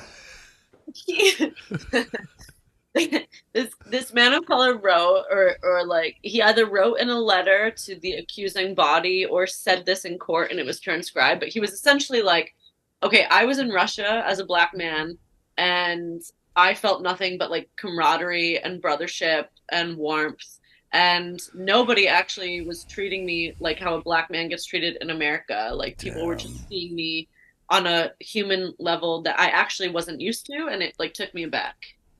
And so if you want to attack me for being sympathetic to Russia, then actually do so. Because when I lived in Russia, I felt like the most like humanness that I had ever felt, essentially. Like I think it's funny we're What a talking about Russia shortcoming. for how we're here, but also I love this, so let's keep going. I Yeah. can't remember what you said that like made me say that. I'm a little tipsy now. I haven't Oh, drank. good. No, I hung out there Good. for yeah, good. This is, I was stoned as fuck right at the bat, so like we're evened out. I did. I mean, because maybe we can figure out the balance. Because like Yeah. yeah, right. Maybe now if we're at this level, let's I would see. love Where to would just where you would love to what? love to figure out the balance. I would love it if society could just get it together and figure out the balance, please. Yeah, it's like we need an adult, but everyone that's an adult in our society are the worst right Worst. now. The politicians who are supposed to be the adults are the worst. Geriatric. It's very strange. Maybe it starts there too. It's like anyone who wants to be a public servant, like hats off to you. No one wants to do that job. I get it. If you get to the level where you're a Congress or a representative of anything, thank you. Yeah. But like, at what age should you not be allowed to? I'm sorry. Like, if you're 86 years old, Yeah, 90 even. Like It's a joke. It's bad. Like there should be age caps. You have to be, I think, 35 to run for president, and that has not been adjusted for like the life period increase generally since the founding of the country. I just think Americans have like this unique thing of like, we can't necessarily ever touch the Constitution because it's Bible, it's holy, it's sanctified, but it's also not.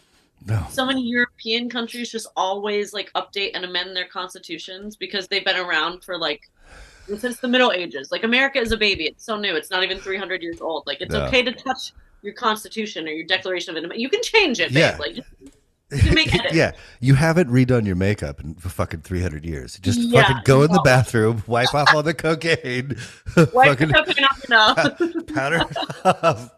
Let's get, it's just Jesus Christ. Yeah, and it doesn't seem to be getting any better. In fact, it's going backwards. It feels. That house we had up there, it was in a really small town. Was it in Seattle? Like where in Washington were Buckley. you? Is that near Olympia? It's actually right near Mount Rainier. So it's nice. Yeah, it's like a little country. Well, not, it was actually pretty huge because it's a country, because it's a big backyard. And yeah, it's like there literally isn't a mailman because the town was so small. Wow. Yeah. So, I love this town. I love the people of this town. I got through some heartaches there. Some, drinking at the local bar, a lot of loggers, Oh, yeah. Nannies. Fucking the motherfucking Trump flags, the "Don't Tread on Me," like this, the total the "Stop the Steal." Don't tread on me. Like that's not like misunderstanding. That's like anarchistic like shit. Like that's just been poorly appropriated. Stop the Steal flags, really? Oh yeah. Oh, wow. Yeah. There's like.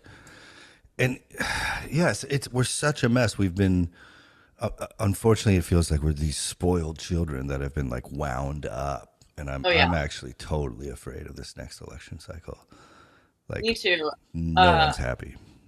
No, because Biden is running again as well. Is that actually happening? Because we're so offensive with religion. I never try to talk about politics on here. Because it's like, but you're a controversial podcast. we do get a lot of prayers. We get a lot of prayers. Really?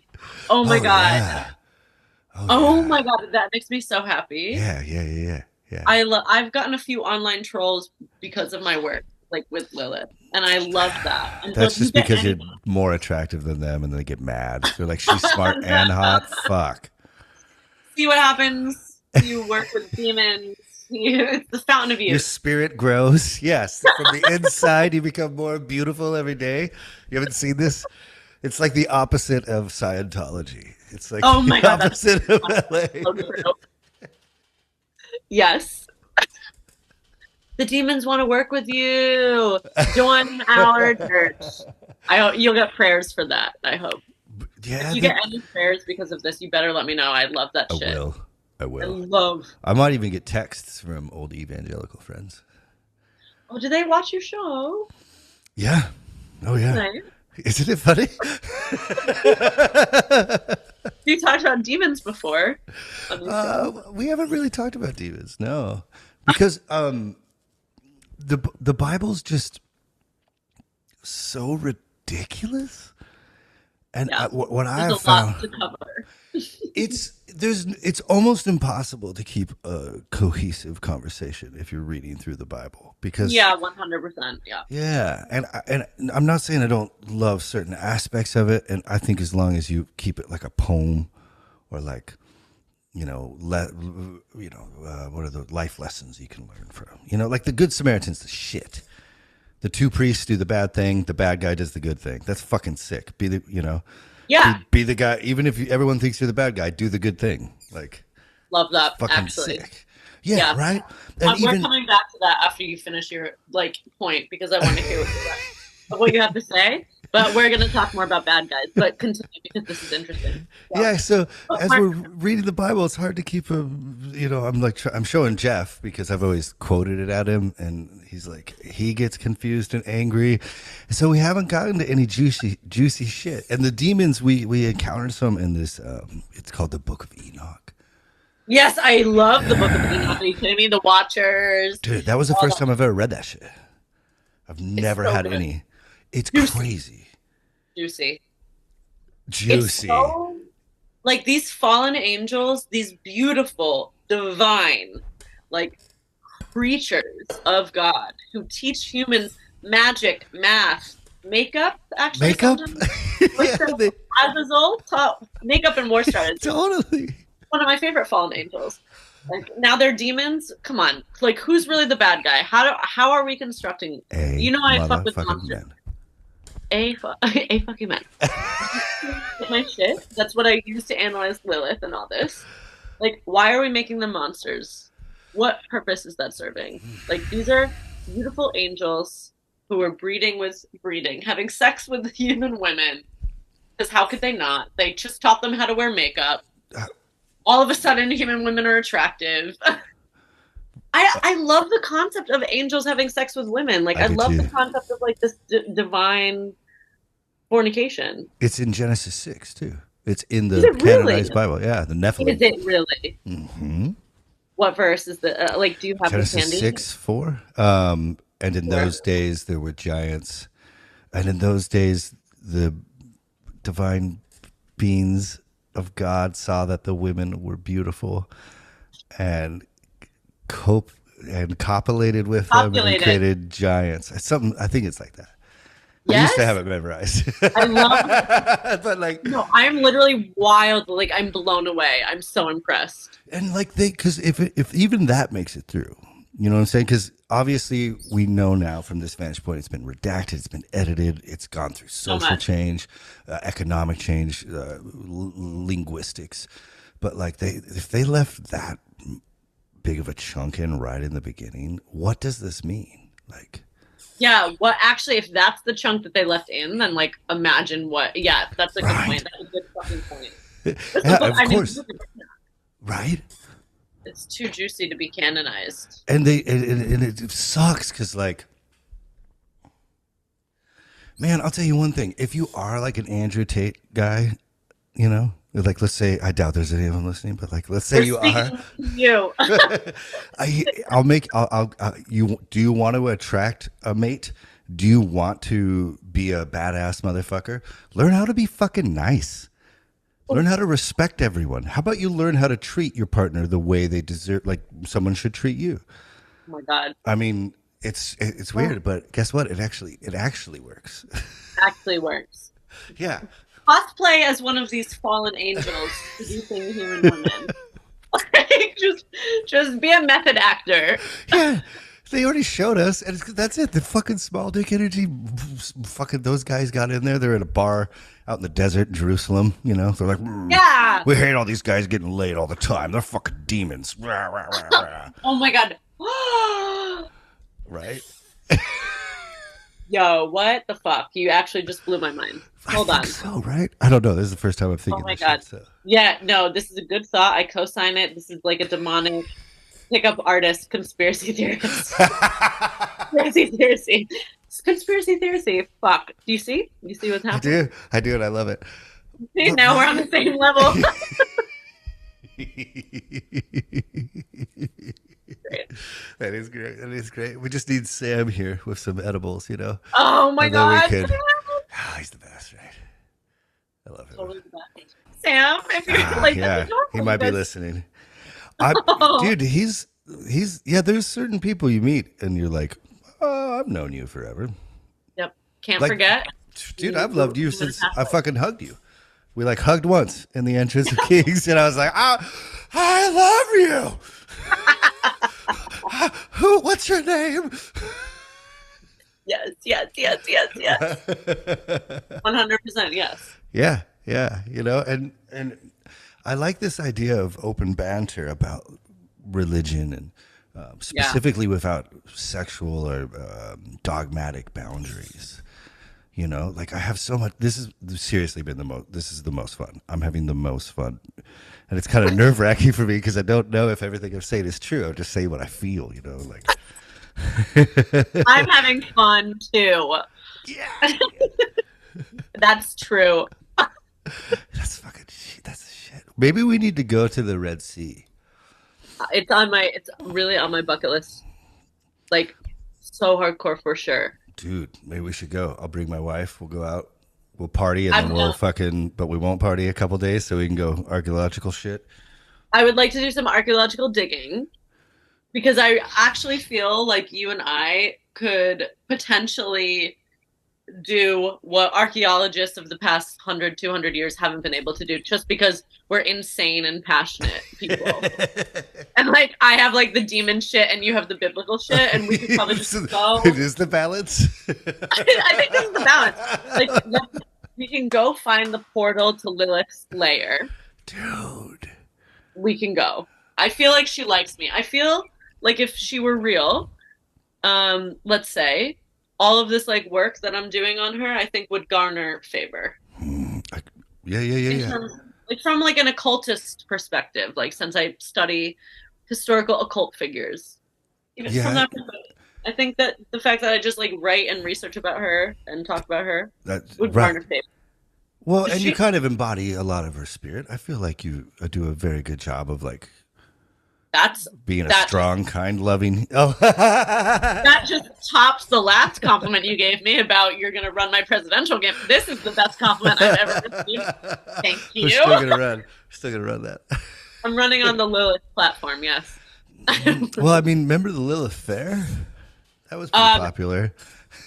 Yeah, tragic that I was never able to attend. Oh. Some pretty fucking banging artists on that shit. I know. What was it? Fiona Apple. Fiona Apple. Tori Amos. Actually, that would be the two best to see on there. Yeah, I think. I mean, I love Fiona. I love Tori. Lilith Fair, badass. Yeah, the feminists did a shit ton of like stuff with her in the '90s, early 2000s. And but we're trying to take away their fucking choice of their bodies here. It's like, what about this angle? Once again, if Lilith is real, like why not? Like why not suppose she is? Because there's all these Christian nationalists in America that believe God is real, and actually like jury's still out. I'm not saying whether or not he is. I'm just total academic about this. I'm just being intentionally vague. So you don't know how I feel really because I'm being recorded. So what if let's say God's real? So that would mean, okay, fine, Christian fundamentalists and Christian nationalists, then Lilith is real.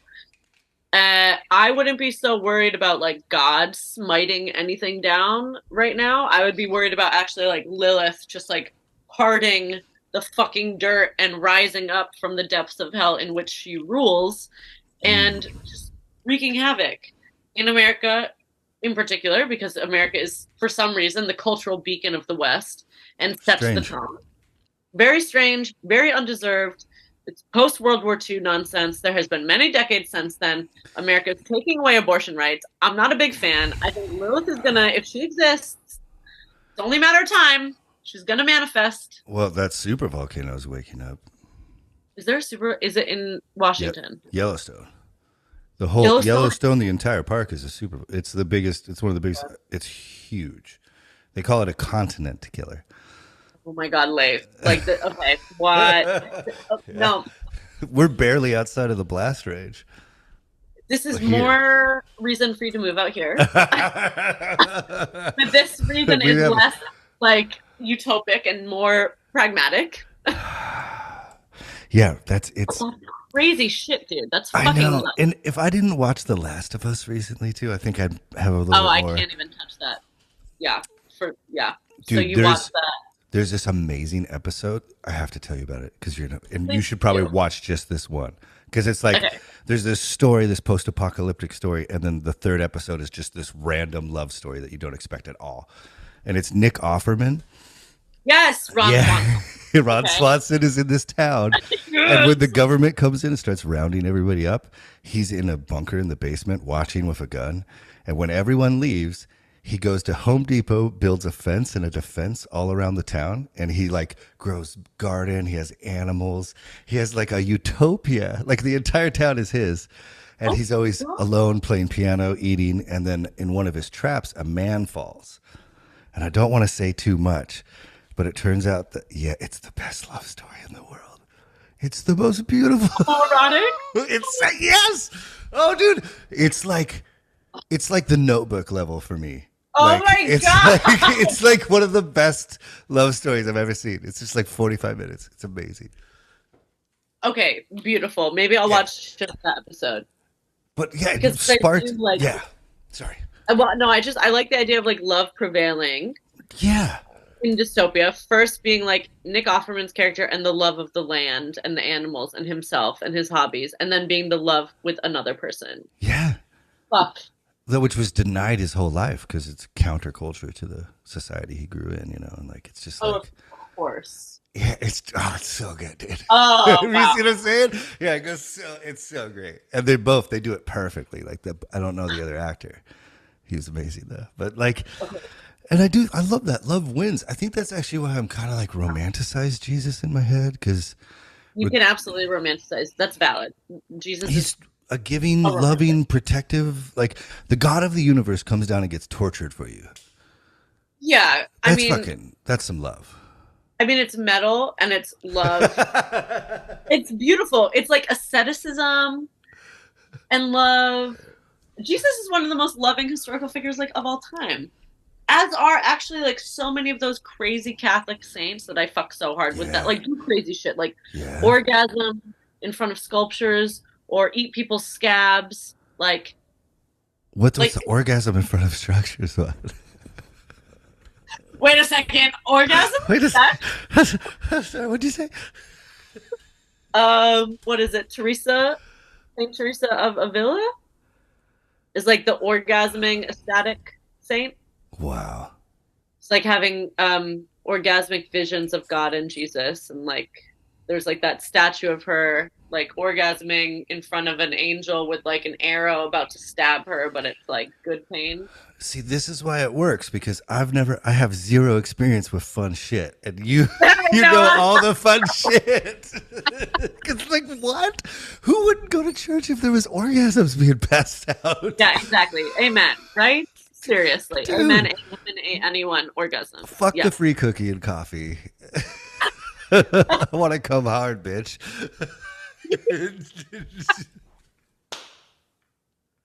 Oh, God.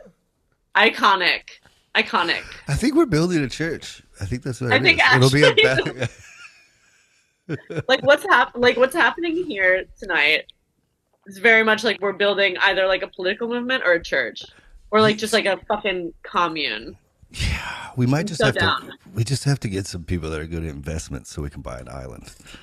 And we can I know. We can pander to the ultra rich's guilty conscience of hoarding wealth. Well, yeah, that's funny. That's another thing I've never been into because the Bible's so against it. Exactly. And I've had moments where I had like a lot of money because of the band. Yeah. And then I've also like, I mean, I was in a band and we toured for an entire year. I made $8,000. Damn. We were like stealing For potatoes. 1 year? 1 year of work. We were like sleeping in national parks, out the crashing in fans' houses. Yeah, it was like we only had enough. That all went to the gas tank, basically. So it's like, of course. And I'm not gonna lie, those years were kind of more fun. Yeah. I mean, it's kind of fun when you have to hustle and just like figure it out, isn't it? Right? It's like keeps you engaged as those primal shit inside of us. Yes. That like, cortisol is always pumping. Right? Yeah. I'm seeing our church now have like an American Ninja Warrior course to like. I'm joking. I'm not opposed necessarily. You're like you have to eat these mushrooms and then you have to like run the gauntlet. Yeah. If we can bring some like Terrence McKenna vibes into our church, that's fine. Do you fuck with psychedelics? I really do. Oh, okay. Yeah, me too. They help a lot. Oh, yeah. You help a lot. They help a lot. And like, what? Well, Well, you're so kind. You're the best. It's such a cute conversation. Just like consistently adorable. I love it. I'm very grateful for you. Now I'm all red. Oh, that's okay. It's the marijuana. No, I'm tough. You're so tough. Very your name is Leif and you're a Viking descendant and you're so tough. But I'm kind of a medium Viking. I'm like 6 foot. So like everyone else was bigger. Oh yeah, you're Viking. Yeah. That's yeah. I'm fast. Yeah, well, necessary, right? Yeah. It's worked out, but everyone has their skill set. yeah, it is. Yeah, it's weird coming. I think I have dual citizenship, so I've been wanting to look into that actually. There's your loophole, actually. Then yeah. Dude, we're coming to Amsterdam with you. What are you talking about? Yeah, just get that EU citizenship and then live in Amsterdam. You can live anywhere in the EU. There's some nice nature around here. It's cute. It's cozy. Yeah. It's like a very real conflict inside of me. We'll just give it some time, and I'll just keep like dropping little tempting sprinkles. And yeah, well, I'll have to move there eventually because the campaign will just be too busy. I'll have to be managing too many people, so you can get like your mud baths, and your the things to keep you centered. I need to touch grass 3 times a day, or else. Do you have that thing with grass? You like that shit too? I have I need to sit on grass or touch a tree, or there has to be something. I can't just be all buildings and cobblestone. Yeah. Or I microdose mushrooms. Yeah. A good amount. And if I do, I'm not drinking. I get very serious where alcohol and mushrooms aren't friends, and the mushrooms are doing stuff inside of me. So I'm going to let them respect their process. Yeah. I've never fully tripped on mushrooms. I really want to. I've tripped on ayahuasca. And for me, I was I just dove straight in. You don't really need much more if you. I think that's as far as it goes. That was my first psychedelic ever. And I was like, oh, no. Whoa. Actually, this was God's medicine. Yeah, I know. With no other, You're no other. The sidewalk just ends right here. I guess I'll jump. It was fucking nuts. And was it good? How long did it last? Actually, quite short. I mean, it felt endless. Obviously, it felt like eternities, but I think it lasted 3 hours, and then the second round. No, first round 3-4 hours. Second round 2 or 3 hours. I'm doing it again early next year. There's a lot of retreats in the Netherlands where you can do it legally here because it's a spiritual drug. It's a religious thing. Wow. Getting the calling again. I've never been I'm so happy. For months and months after I do it, I feel like my inner child just takes the wheel. Mm-hmm. It's really fucking nice. Yeah. See, I've smoked DMT a lot. Oh, really? Yes. I'm so curious about that. Actually, it's so spiritual.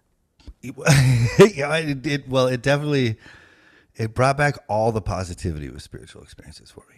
Okay, nice. Because I used to just be so against Christianity for a minute there. Understandably, understandably. Yeah, I tried to give myself some grace, but I still thought I wasn't objective enough to I just kind of didn't sit with me right because it's kind of like someone talking shit about their ex. It's everyone talks shit about your ex. How about you stop? Don't talk shit about your ex. Yeah, okay. That's way cooler.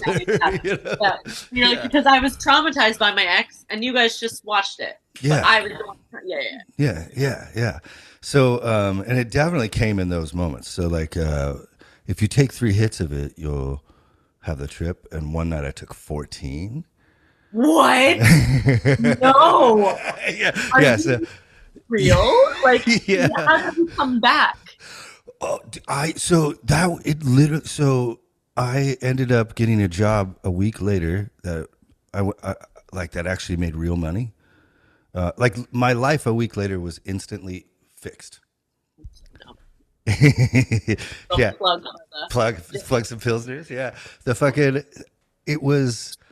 DMT is such an intense experience because it's instant and it's very quick. Even good trips sometimes only last 3 minutes. If you feel it's lasting longer. So my trip sitter friend who was there with me, he said it was a little over an hour. I was under, and it was That's a billion, so long. trillion.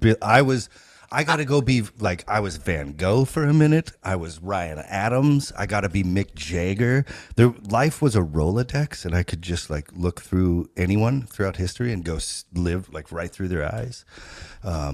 Weird universes made of nothing but potential, I guess is what you could say. It's so hard to describe.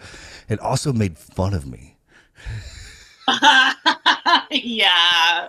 Made fun of me a lot. And so, As they do.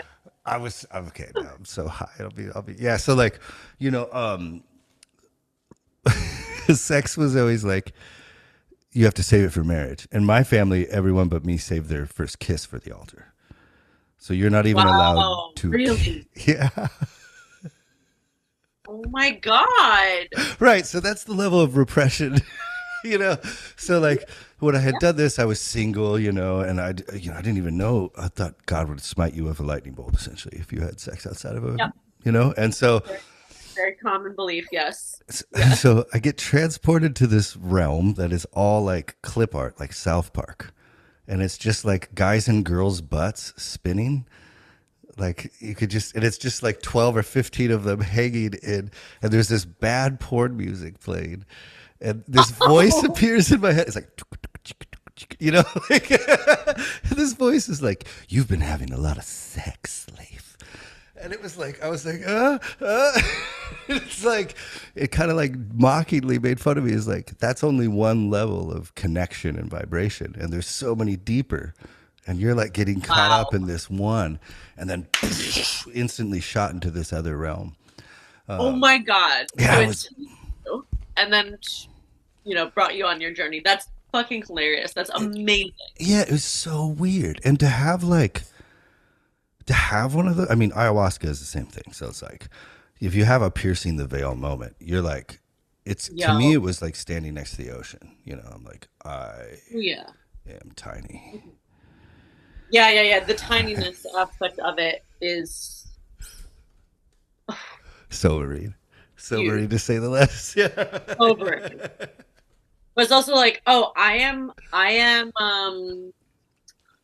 continuous. It was like my things. That like in a good way. It's like, oh, I go on and on and on and on. Yeah. And like, so that this is just like a little side quest like that we're doing. Which is so weird to say aloud because, you know, like, think of the first time your heart got broken. And then just be right. Like, it's like, it's fucking, wait, this is a side quest? This fucking. Our whole lifetime is a side quest. And yeah, like, go back to like the first heartbreak and like, oh, doesn't feel so much like a side quest when you're living it, but. No, but it very well could be. And because you still see out your eyes when you're over there. You're like, that's the weird part is you're like, you're crazy. Yes. Right? Same with ayahuasca. DMT and ayahuasca are like the same pretty much. Yeah. It's a timed release thing. Ayahuasca, you get to be there longer. Where DMT is the active ingredient. So you're just there and back. And I try to do it as much as possible because the band, especially the country band, had a lot of fucking rich fans, you know? Really? Oh yeah, dude! Country music is rich people pretending to be poor. Like that is the aesthetic of being a redneck. Yeah, you should see their cabins, dude. Like it's fucking. To be honest, like it got me too. I was like, I want this, you know. Like I'm normally like I don't care. Like, does money matter? Yeah, no, I've been a little bit. Yeah, okay. It does matter a little bit. It's so fucking annoying. Yeah, I know. And so I have this huge thing. Let's get there. With Jesus is very specific and clear about money. Like, yeah, he is. You cannot serve God and money. When the rich ruler comes to him and asks what he must do to be perfect, he says, sell all your shit and give it to the poor. Yep. There's like constantly he's rooting for the financial underdog of the day. Always. Yes. In what world and how could I on TikTok I'll see a fucking church service that has tanks driving over fucking cars while shooting machine guns. Yes. Like, exactly. Disgusting. Like how did we wake up here? I don't know how Jesus's message like got to be that. Um, and in this way, I actually feel like Jesus and Lilith are very similar. Jesus comes at it with love, and Lilith comes at it not with impatience, but fury. Like, at fury at the stupidity of the Righteous idea of indignation? righteous indignation, perhaps. Yeah, like just so much righteous indignation and anger at the idea of how dare you assume that there would ever be a power imbalance when we're all equal.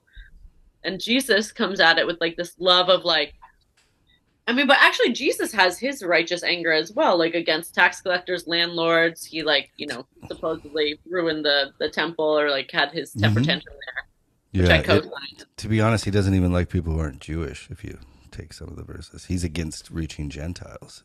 And so the writings about him are like, it's like shit. You kind of got to hover around certain teachings and forget other ones because he's a complicated figure. That's interesting, actually, that like so many Christian nationalists are violently anti-Semitic. Well, they hinge his death on them, and it in fact, Of course. there's a lot of scholars that I've read that blame anti-Semitism on the Christian movement. Yeah, and I think there's an argument. There's an argument. There's actually an argument to be made because before, I can't really necessarily think of a time prior to, let's say, the execution of Jesus, which was by the state, by the way. It wasn't by Jews. It was, he was a man of color murdered by the state, much like, like George Floyd. Yeah. Not really that different. Yeah. Not really, dude. Really not different at all. Like a public execution by mechanisms of the state. For trying to take over the state. Exactly. I can't think of a time in antiquity. Again, this isn't necessarily I'm like a 19th, 20th century kind of bitch, but I can't. That's my research base. That's as far back as I go. The 1800s. Ooh. Yeah. I can't think of a time in antiquity where the Jewish peoples were, let's say, like persecuted or targeted more or less than any of the other kind of Mesopotamian or antique neighbors, just because of simple things like tariffs or trade routes or commodities or little local economies, whatever. I think what you're saying is right. Like after Jesus, like, because the blood libel myths of the Middle Ages, which like no. Oh my God. What? Again, okay, this is like the fun stuff, but it's so tragic. Like these a little bit before and then also definitely coinciding with the witch trials of like these myths of Jewish people like kidnapping Gentile children and like sacrificing them and using their blood to make matzo ball soup. Like this very dark, very dark, very Lilithian actually, like tales that the Christians would tell about the Jews, like folkloric rumors that actually wound up killing a lot of Jewish people. Like there was a murder of some young boy in the Middle Ages, some young Christian boy, and the Jews were blamed for it because of like this blood libel myth. And then that blood libel myth like has been told in different ways throughout centuries, where now if you look at like QAnon and like the androchrome thing, like, oh, taking blood. It's the same fucking thing. It's the same 13th century blood libel. It's super anti-Semitic, and it's the same fucking thing just now in the 21st century. It's fucking crazy. It doesn't go away. Isn't that nuts? That's nuts. How stupid are we? I know. We're doing the same fucking thing, just shifting it a little bit. I mean, this is like what monster theory says, right? Like, it's like the monster's body is the cultural body. Okay. And monsters haunt differently depending on like what cultural backdrop they're against. So like you have a vampire, and from the 19th century to the 21st century, there's been many different vampires. They scare people differently because of like the different social movements or like whatever. Like Jewish people are a community, like a group who has been made monstrous like time and time again. Like, and so like you have like their monstrosity of the Middle Ages, and then their monstrosity now, like via like anti-Semitism. It's like the same story, like this like blood libel shit. but just now it's marketed in like this new age, anti-government, the elite, the 1%, the new world order, androchrome, Pizzagate. Like, Oh my it's like this God, new that's anti-Semitism. It's crazy. But it's the same shit, just recycled. It's not anything new. yeah. It's like fucking. So Kanye is just following a script. Yes, he is. From Yeah. the Middle Ages. I've seen Kanye live. He's great. I love his music. I'm not saying I love You're his music. no, you're totally doing like Hate the everything he's doing. old Kanye. Yeah, Like, fucking. I'm not gonna do both. My Yeezys got thrown away. They were a gift anyway. I didn't buy them,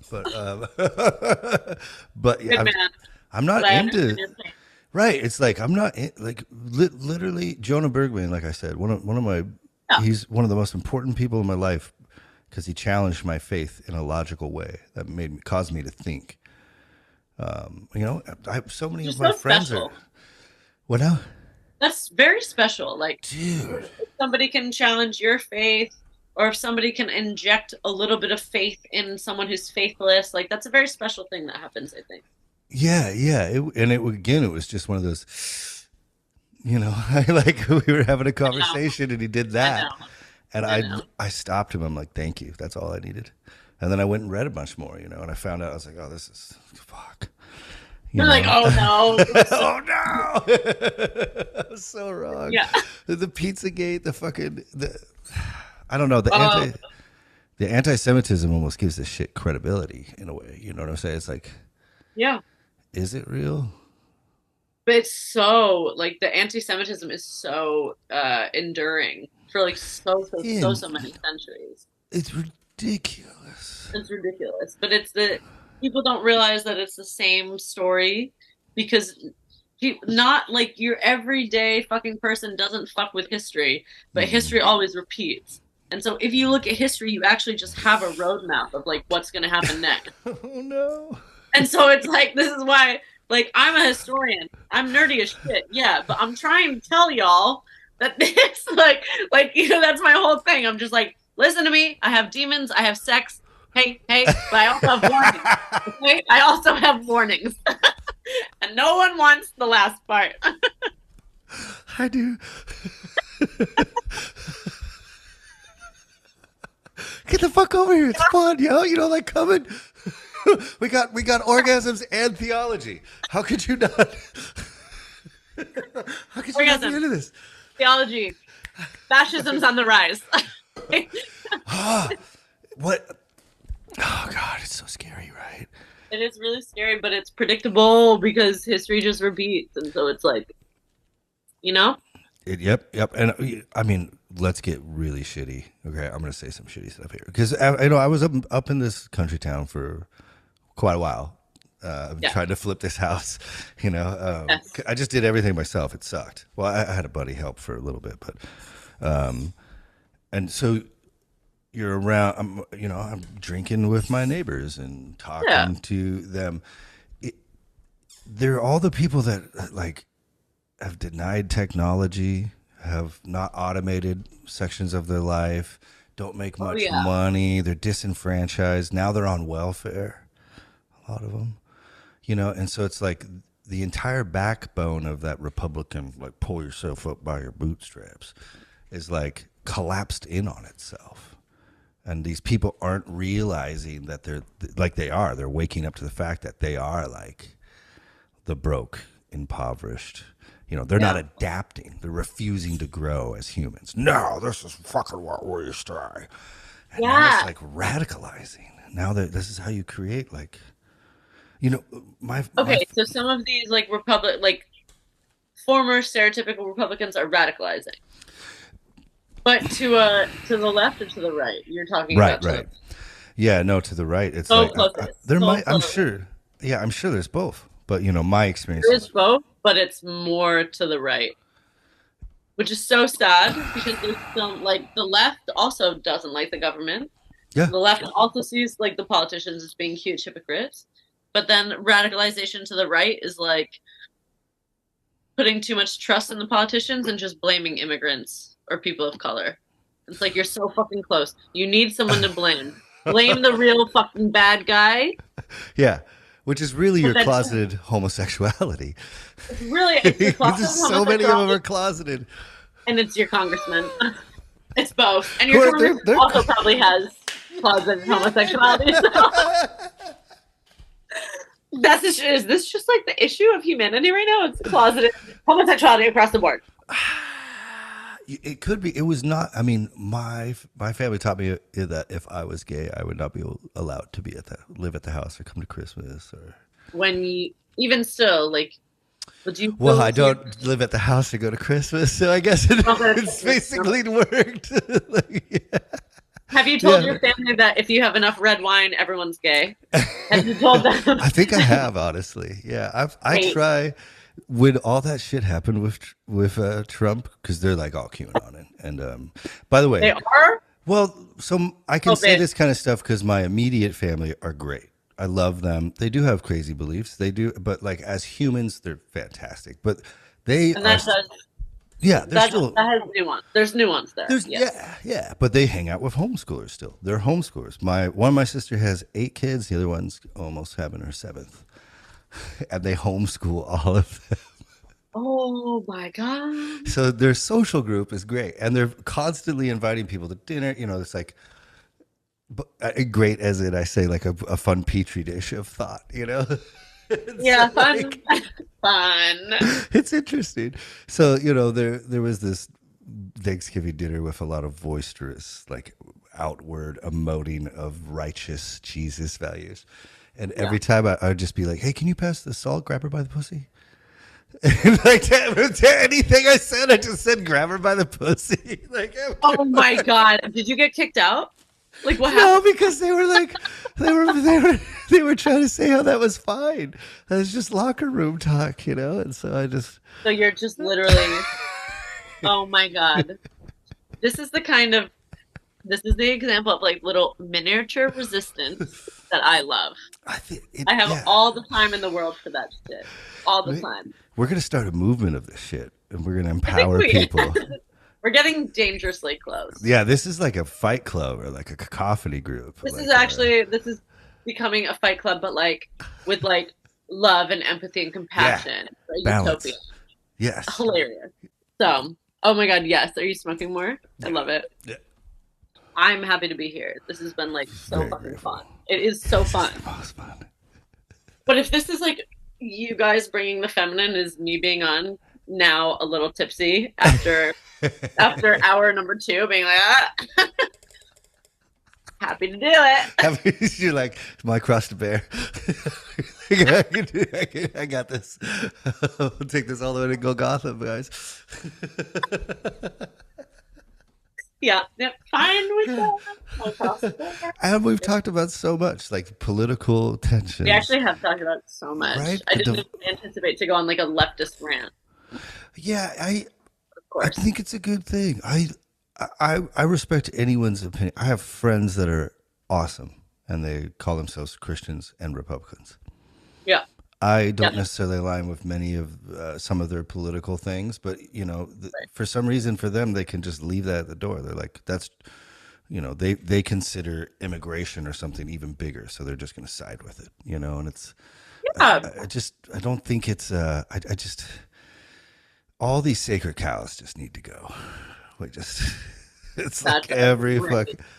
Right? Like great analogy. Yes. We need dialogue, we need openness, we need love and compassion, and you know, love and compassion. Especially if you're fucking with the microdosing. Oh yeah. You know, it does open you up to more of that love and compassion thing. It's really weird, right? Shockingly so, actually. Which, like, I feel like some people get more opened up to love and compassion externally. I think I got a little bit more opened up to love and compassion internally. Wow. Because I do think I've always been like this very, like, since I was a child, I loved monsters. And so it makes sense now that I'm like an adult who does monster theory.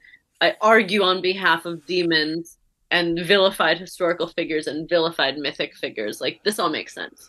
I've always had a very like team underdog externalized empathy, but like maybe never some internalized empathy. And I appreciate mushroom microdoses like for that. Like, oh, you can like love yourself too, like as much as you love like monsters and How people. fucking interesting. Yeah, but then I think other people have that like, oh, like you can love other like so it's I feel like mushrooms just hit different for everyone, which is why it's so interesting to me, you Yeah. know? I think it shows you what's inside too. For Partly, sure. right? Like kind of what you're saying. But this is interesting you say this because okay, you know how people they have like a bad trip, Yes. you know, and like you see a demon or a demon the size of a universe, or you know, like you'll see some crazy shit. I've like there was this like fire, like the Eye of Sauron, that was bigger than like Whoa. galaxies, and I had From to like. mushrooms. Uh, This is this one DMT. might have been DOT, actually, but I have had similar experiences on mushrooms. But point Okay. being is, if you love that evil thing, Mhm. it becomes a party. And I learned this way early on one of my first mushroom trips. Is like the scary thing. If you just put your arm around it and be like, "Are you okay?" It like instantly, like everything. It's like not a scary trip anymore. You know, like it's. So that's really interesting. You say that. Yeah, dude. I mean, not to do live, love, laugh, but Yeah. love does conquer some shit. Like it really does. Dude, that's my favorite Henry Rollins quote. Is a little love ruins a lot of hate. Oh, that's very sweet. And I love Henry Rollins because he was very much like Antifa, like proto Antifa, like very He's the leftist, very man. cool. He's the man. He's the man. But still, Yeah, even still, his spoken anti word shit is. skinhead, but like full of love. Yeah. Well, and like, who else can do that better? Like, he'll fucking kill you. No, yeah, he literally Black like flag him. It's all like, yeah. Yeah. ripped. Love that shit. That dichotomy. Yeah, actually, like this, like super ripped, like dude who's not an alpha but has the body type of an alpha. Yeah, his dad was a military guy, and so he grew Oh, up in the DC area, like the military. And so, like, he was like, "Fuck this shit."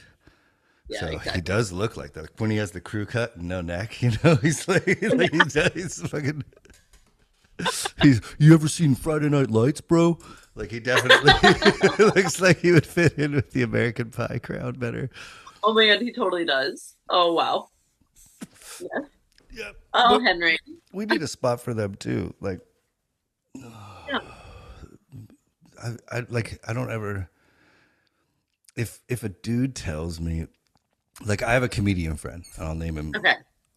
He's actually kind of famous now, so I won't say his name. But like I love comedians because they're all a little unhinged and depressed.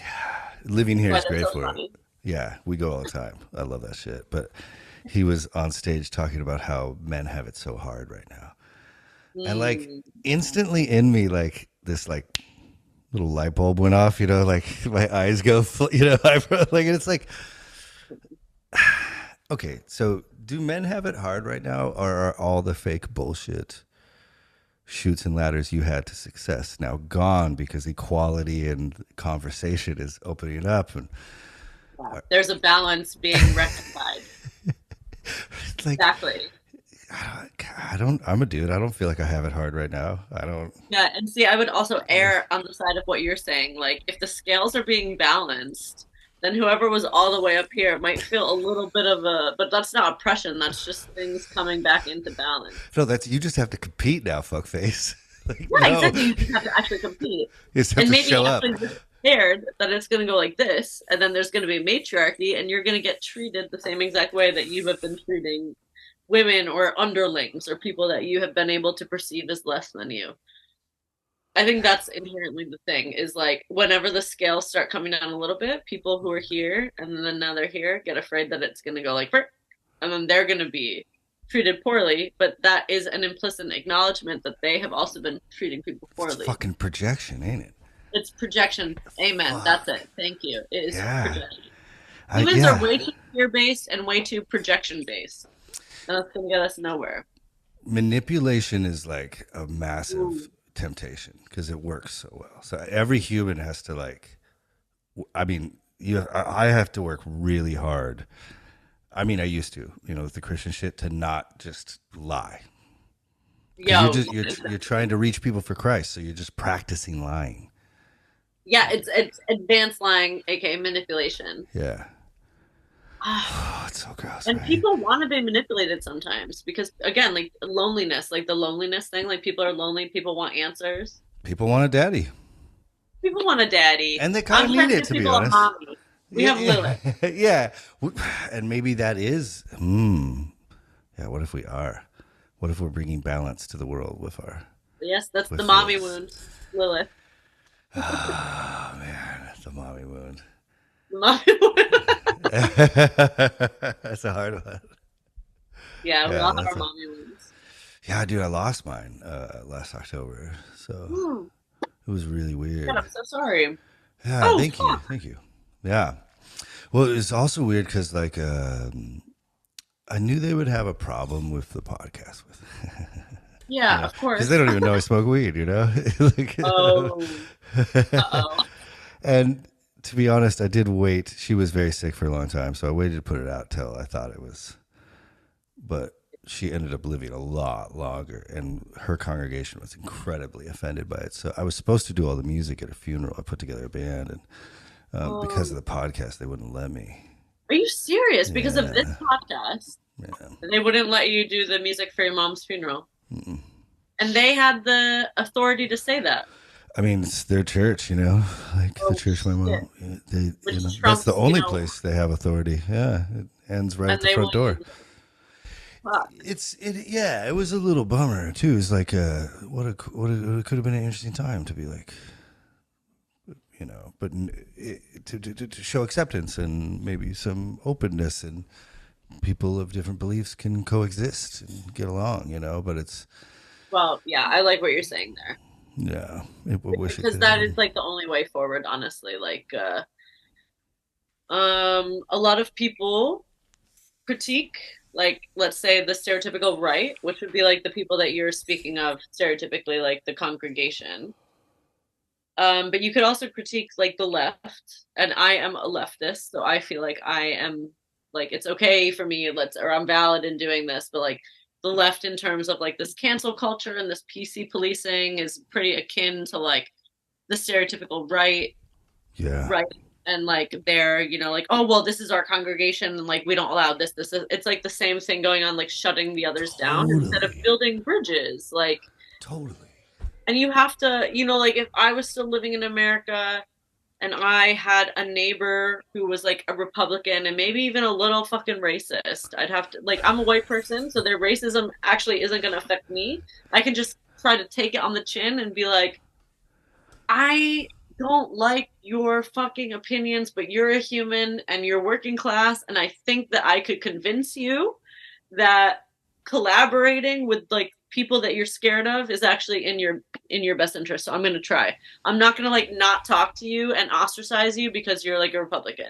I'm actually just going to try to reason with you And with what a kindness. fucking the PhD in demons, are And here yeah, building real bridges of love and community while everyone else is like fucking throwing stones.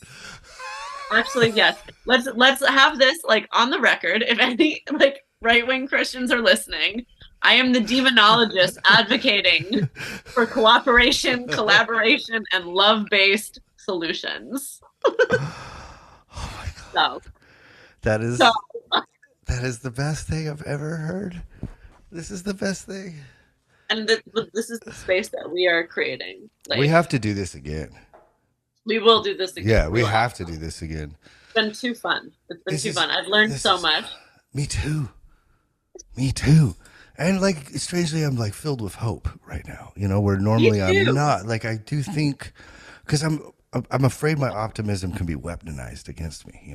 Like because Yes. I'm rooting for us. I'm like, but this actually gives it some legs. Like I do, the fact that you exist and are thinking this way and growing and being just obviously continuing to in all this beauty and love and truth and friendship and greatness. Like this is, I think we might be okay. I think we Yeah, might but make it. also the fact that you exist, you create spaces like this, you carve them out within the ether. You're being critical against like some religious text that actually isn't doing it for us right now. It isn't giving us the juice. It isn't giving us the momentum. You're trying to bring it back to like hippie socialist Jesus. I like it. I do like I it. love your mission. I love what you're doing. I think it's like very good. We have It's look at this. beautiful. We're building. We have a bridge between a demonologist and a Oh, we, critical Bible studies man. And if I wasn't as drunk, I would have a fancier title for dude, you. this is what we're doing. Next time, we're going to give ourselves 4 or 5 hours. Okay. We're just next time we're Okay, gonna give ourselves a super long time, and I'm bringing whiskey too. I'll bring Next whiskey too. time, yeah, yeah, we'll bring whiskey next time. Okay, great. Yeah, because I should go. I need to go get my boys have a bunch of stuff to do. I need to go be a dad now. But And it's 12:40 in the morning for me, but you should keep partying. I love you so much. I'm so grateful for this. I can't wait. I'm bringing my wife over there. We're all gonna party. It's gonna be the dude, most please. fun. I want to meet the wife. I want to meet the boys, like in You'd real life, freak out. not on Yeah, Instagram. yeah. So They're all excited. great. They're all great. Of course. Yeah, they're in Of fact. course. I love you. I'm not leave this. My 13-year-old. The other day, we had an Uber driver because we were going to go to a hotel, and his name was Jesus. And my Yes. Love 13-year-old's it. looking at the name on my phone, and he goes, if you take the J and the E away, he's just sus. I love Gen Z or Gen Alpha. Whatever they are, so funny. Take the J and the E. It's just sus. Brutal. They're just brutal. Oh, they are very brutal. So They're like brutal. little Nietzsche's. Yeah. Hopefully they Yeah. can like bring a little bit of love into it. I don't know. I think so. Maybe it's They're what pretty we need. loving. They're loving. Okay. Yeah, they're loving. Yeah, you'll meet them. You'll know. I love you so much. Let's I talk love you. soon. We'll Okay. talk soon. Yes. And I'll email you some loopholes. Give your family some love Yeah. from me. Thank you for this. This was very fun. This is very fun. Thank you. I'll see you soon, I hope. Bye. Bye, babe. Bye.